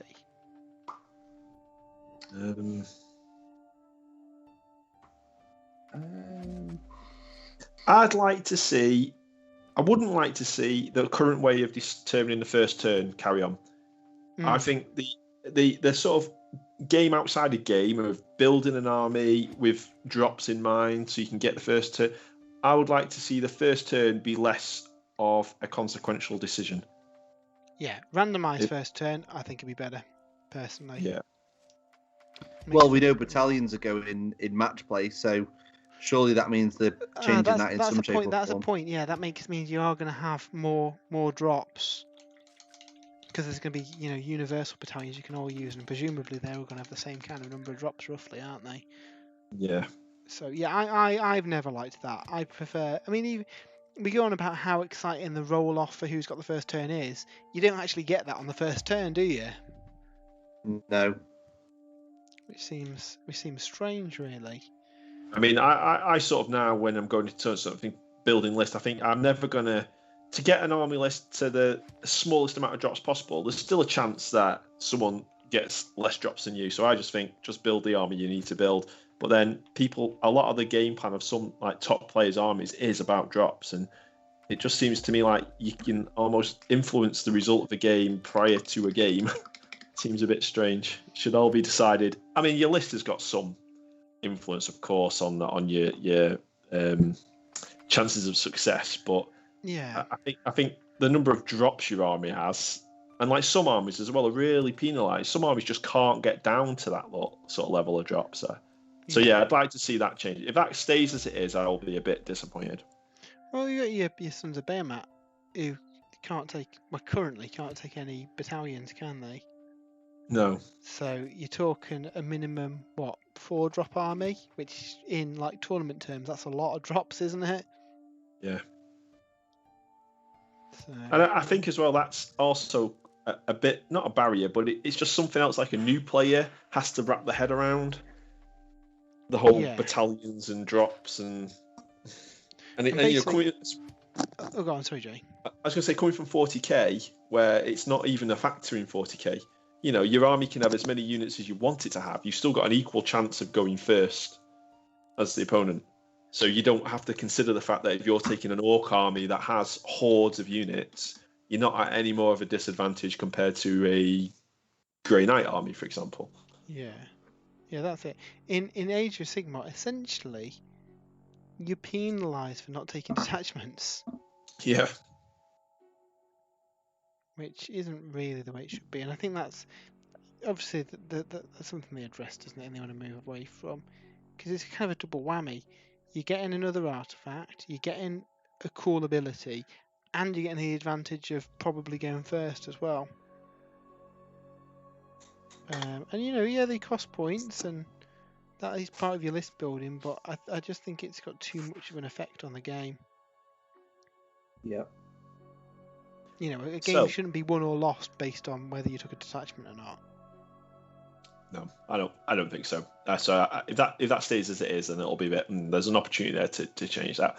I mean, they're keeping the random turn order, aren't they? Priority roll, Yeah. which is So, but I think they are making some changes to sort of adjust the impact. I heard some good. I don't know where it was actually. Whether it was on the. It was just someone in the community talking about it, or whether it was in Warhammer Fest, where they were saying that was it or not. Oh, it might have been that video that we saw. Do you know the video that came out, the YouTube video a few weeks before Warhammer Fest, where they were talking about some of these changes, and they mentioned removing objectives in turn 3 and things like that, where they said most games are sort of decided by the double turn in turn 3, and the pro players will build lists and play the game in order to capitalise on that double turn in turn 3. At which point it becomes a really, really difficult job for the opponent to come back from. So they were making some changes to sort of change how much that sort of impacted the game. So that'll be fun. I mean, I don't think I've ever thought about Age of Sigmar that hard, but I thought, it's quite interesting that. Planning your priority roles and what you take and what you don't take, so that you end up getting the double turn in turn 3 when forces are closer together. Characters with auras and things are more spread out, so you can really capitalise on that double turn. Yeah, this is the reason why we don't win tournaments. Yeah, I think so. Yeah, it was interesting to thingy. Like I'm like at turn 3, I'm like, oh yeah, I might get double turn now. All right, where's all my stuff? Oh yeah, this would be really bad for me if I got double turn now. Whereas the opponent's like, right, I've got him right where I want him. Yeah. Or if you're playing Dave always takes the turn. Yeah. Yeah. Dave always it's dead good. You can predict kind of what's going to go and make sure your forces are in the right place because you know Dave's going to go first. Well, even when you point it out, Illuminate, and then he'll still go first. Well, that's why I have a wooden spoon, Matt. Do you know what I was just to change the subject completely now, but staying with Age of Sigmar because it's all about Age of Sigmar at the moment. We've seen a couple of new Stormcast units. Do you know what I was thinking we might see for the Stormcast, and I think would be really cool, especially with like high armored stuff and that they can't, they're a bit more vulnerable now. Stormcast are, because they can't resurrect as easily, and something that Age of Sigmar doesn't really have. I know where you're going, and I'd love to see it too. Like tanks and transports. Yeah. Like, I'm thinking, like the tanks you get in World of Warcraft. Yeah. Like the airships and things. How cool would like little Rhino APCs with Stormcast in them? I mean, the neckbeards who despise Sigmar would lose their minds on Facebook about Stormcast Rhinos coming out. But yeah, I think transports for Stormcast would be cool. I think it would look a really, really cool aesthetic. Like a land train or something, maybe. Yeah. They are tidying up the garrison rules, aren't they? As they go. I mean, when the Caradrons came out, they've got transports. But this is it, though. In a new edition, they don't have to rely on garrison, because that's very much shoehorning a rule around an existing rule. They just have transport rules in the main rule book. Yeah. I don't know. I don't know how I feel about that, actually. I don't know if I want my Stormcast to have tanks. I don't know. And then Stormcast Dreadnoughts, Dave? Yeah. I don't know. Stormcast drop pods? What I like about the fantasy settings is like all your mounts, your dragons, your horses, your kangaroos that you're painting, Jay. And if you start throwing tanks and stuff into it, I mean, I get obviously the Caradrons have airships, and I love the Caradron airships. We'll call them an exception to the rule, but I don't think I'd like to see. Let's just start and stop at the steam tank for the City of Sigmar. That'll do. Dave's gonna rage quit when he sees the Stormcast Knights and Titans going out. Probably the opposite. It'll be as if this conversation's never happened. Yeah. I'll be like, that's the greatest thing I've ever seen. Oh, cog forts for the dwarves, Jay. Cog forts is the thing, isn't it? Yeah, that'd be cool, wouldn't it? That would be cool, with loads of dwarf cannons around the top of it. Yeah, I like the sound. We've immediately gone from smaller board sizes and smaller armies to essentially giving dwarves titans. I have no issues with this personally. That would be good. Yeah. Especially if the dwarves are getting a combined book as well. If they are. I do think I do think that Fire Slayers and Caradrons and a new Dwarf faction is a big battle tome. It is. I'd be more likely to see the Fire Slayers folded in with some classic dwarves. I think the Sky Dwarves will stay up in the skies doing Sky Dwarfy stuff. But yeah, we'll see. Yeah. You know, we've got quite a change in allies now as well, haven't we? Books tend to ally with less factions than they used to back in the day. Where it was pretty much like anyone in your Grand Alliance, wasn't it? It was. So yeah. I just want to see the box now and read about the rules. I just want to see who these destruction guys are. Yeah, we saw there were some rumours that we saw in the week about kind of heavily armoured hobgoblins. Yeah, and I mean it's plausible. I would, we've got Gloomspite Gits, we've got Uruks with the Savage Boys, the Iron Jaws. Do we need another Goblin faction? I don't know. Maybe we do. I think there'd be more goblinoid than goblin though. Yeah. Like, I mean, we said like kobold, something like that next week. That's how I picture it, or something more like the hobgoblins from fantasy.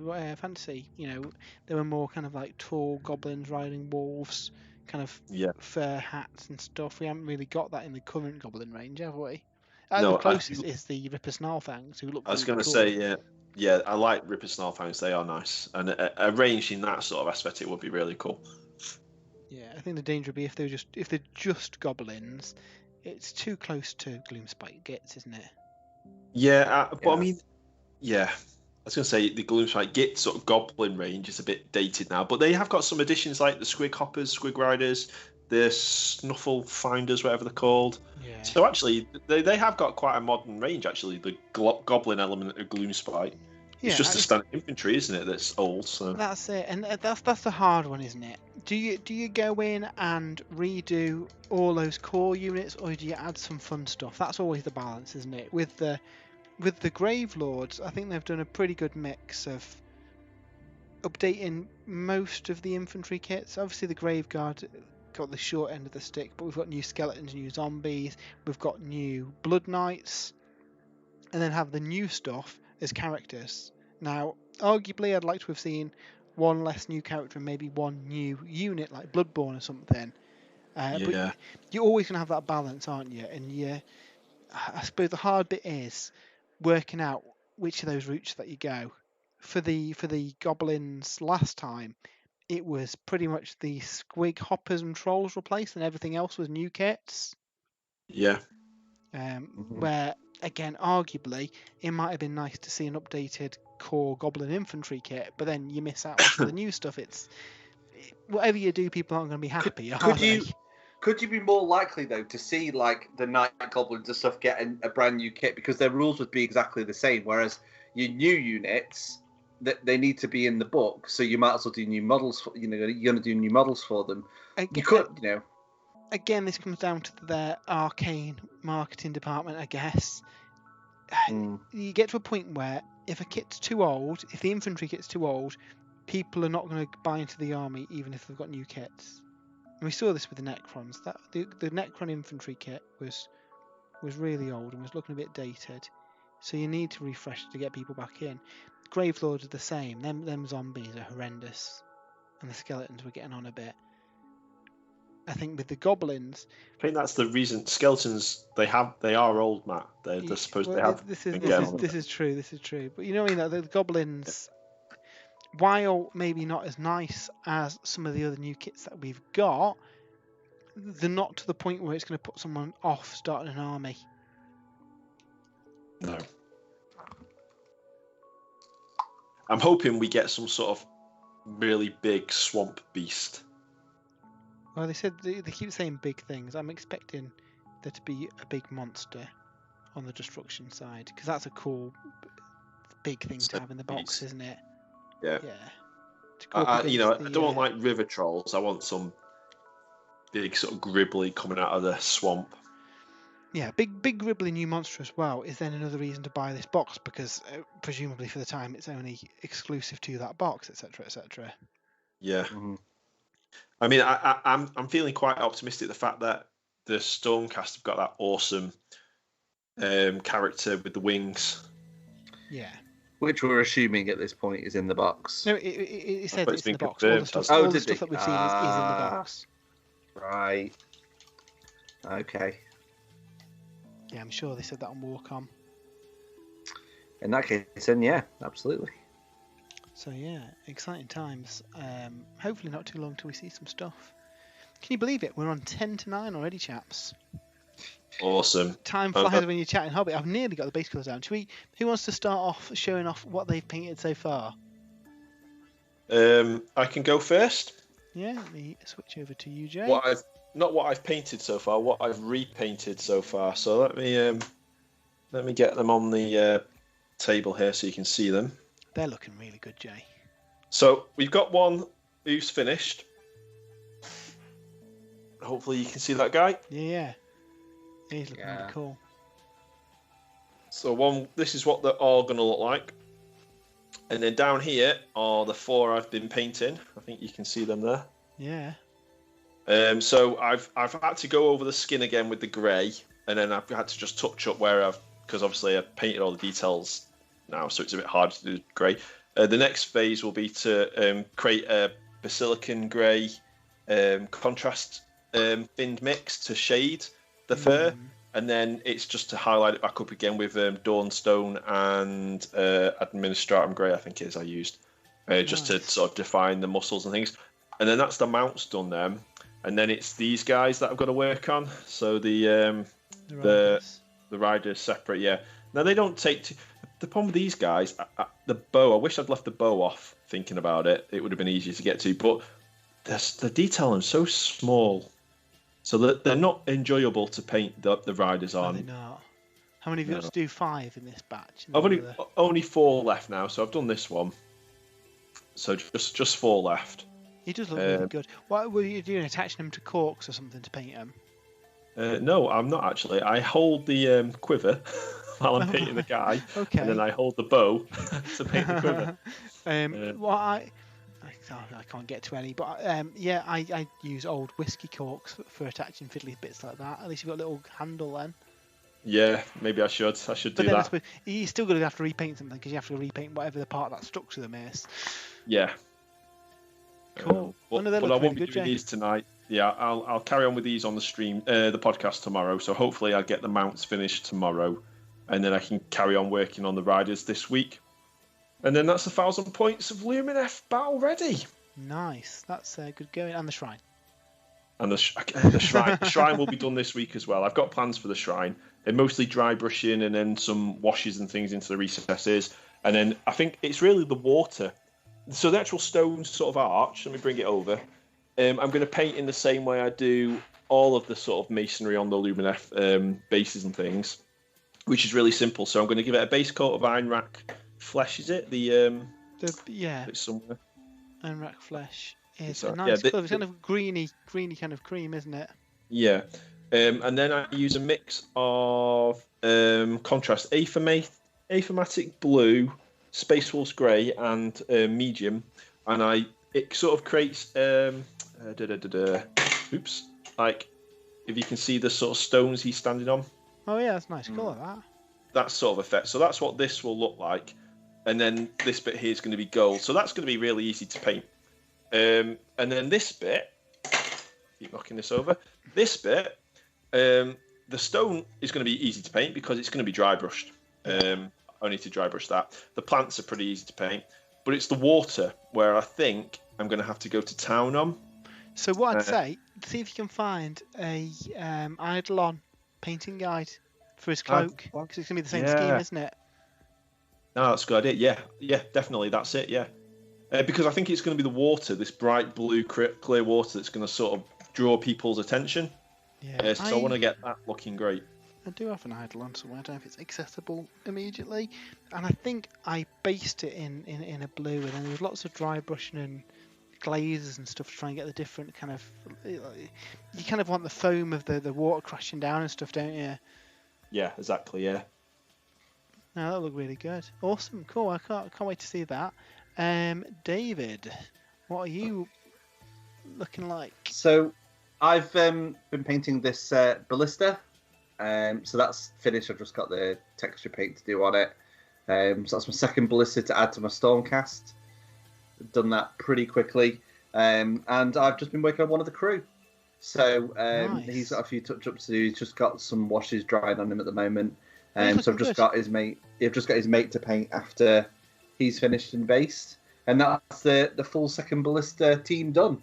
Have for you the found Stormcast. painting it? 'Cause I know yesterday I think you were doing a bit of a tester model, and you weren't feeling it immediately, were you? No. Now it's been a while since I painted the Celestial Vindicators, and when I looked at them on my shelf, I was like, I kind of fancy repainting these guys, but I've got so many of them. I really didn't want to do that. So I haven't got her. I think she's downstairs, so I can't show her. But when I was painting one over the weekend, I was really not liking how it was going. I didn't think I could. I was doing the scheme very good, and I was like, I just want to hit reset on these Stormcasts. But then I put all the washes on and touched her up a little bit, and I was like, actually, I am quite happy with this. And she fits in with the rest of the army. So I've just pressed on and carried on with this scheme. Cool, awesome. Sounds Awesome. good. Well, I have been working on these objective markers. So again, nice and quick. I've kind of got most of the base colours down now. So we've got the 2 pointing skeleton dudes. They're really fun models. We've got some gravestones. Again, these are all just base colours down, really. And for a lot of the curse stuff, what I've done is put base colours down and then used contrast. I need to finish the roots on this one, but used contrast then to add a bit of shading and highlight to them, and then give them a highlight afterwards. I really like these little ghouls. They're quite fun. And a darker one. He's just going to get Thunderhawk blue highlights maybe. And then the zombie cats, which are obviously one of the best models in the box. So yeah, so hopefully tonight I'll finish the last few colours that I need to do to get all the base colours down, and then put all my washes and contrast on, let that dry overnight, and then hopefully tomorrow they should be finished really, which is cool. That's them done. Excellent. And then that leaves me with just the heroes to paint. And what I'm going to do is start painting them in the order that you guys haven't got them painted. So we've got an ogre painted, haven't we? We've got a Kenothi painted. You've started Jelson Darrock, haven't you, Dave? He's nearly finished, actually. He's I've got him here. Let me switch over. He's got his gun to do and his sword to finish, and he needs some washes and stuff. But I really need to just finish him off. I got distracted. But yeah, he's nearly done. Well, that's cool. So really, I only need to paint one more hero, and we could start running an adventure in Ulfenkarn, which is nice. Because let's face it, next weekend, for the next few weeks, I'm going to be building undead, aren't I? You are. So I thought That's going to be where your attention is. Exactly. Yes. If we can get these objectives finished, get a character or two painted, then at least we've got a full painted curse that you're then ready to use, haven't we? And then start painting all these undead. I've got a Terrorgeist to prime, and then for the dragons and the Terrorgeist, I'm going to do them with the airbrush, I think. And I don't think this format's the best for that necessarily, so I can just rattle through those kind of in between shows, and then I might bring them on when I go in with a brush and do some of the detail and stuff. And then the goal is getting a few different types of armies built. So I want to do a full monster list led by the Mother of Nightmares. Not going to be the most competitive, but it'd be fun. And then my kind of proper list, a Vikos one with zombies and a mixture of different characters and units, and it'll be a bit of fun. I'm looking forward to trying some games with them, and hopefully we'll be able to play some games from tomorrow. A big day tomorrow. Big day tomorrow, yeah. So I hope you have all enjoyed watching the stream today. we will be back at some point. I know we keep saying it every week, hopefully Tuesday, depending on other commitments. If not, we'll definitely be back next Sunday. We are hoping to be able to do a live game on Saturday as well. Again, subject to any technical problems, but we did a bit of a test run in the summer, so we all should be set up and good to go for that. That'll be really fun. And yeah, we're recording the podcast tomorrow. That'll be out Tuesday as well. So lots of exciting stuff happening at the moment. So yeah, thanks for joining us. If you are watching and you don't already follow us, any follow would be greatly appreciated. It really does help support the channel.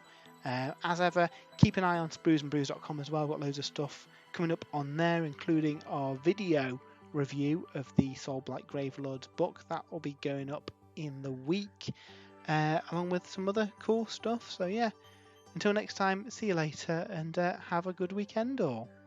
Bye. See you later. Bye.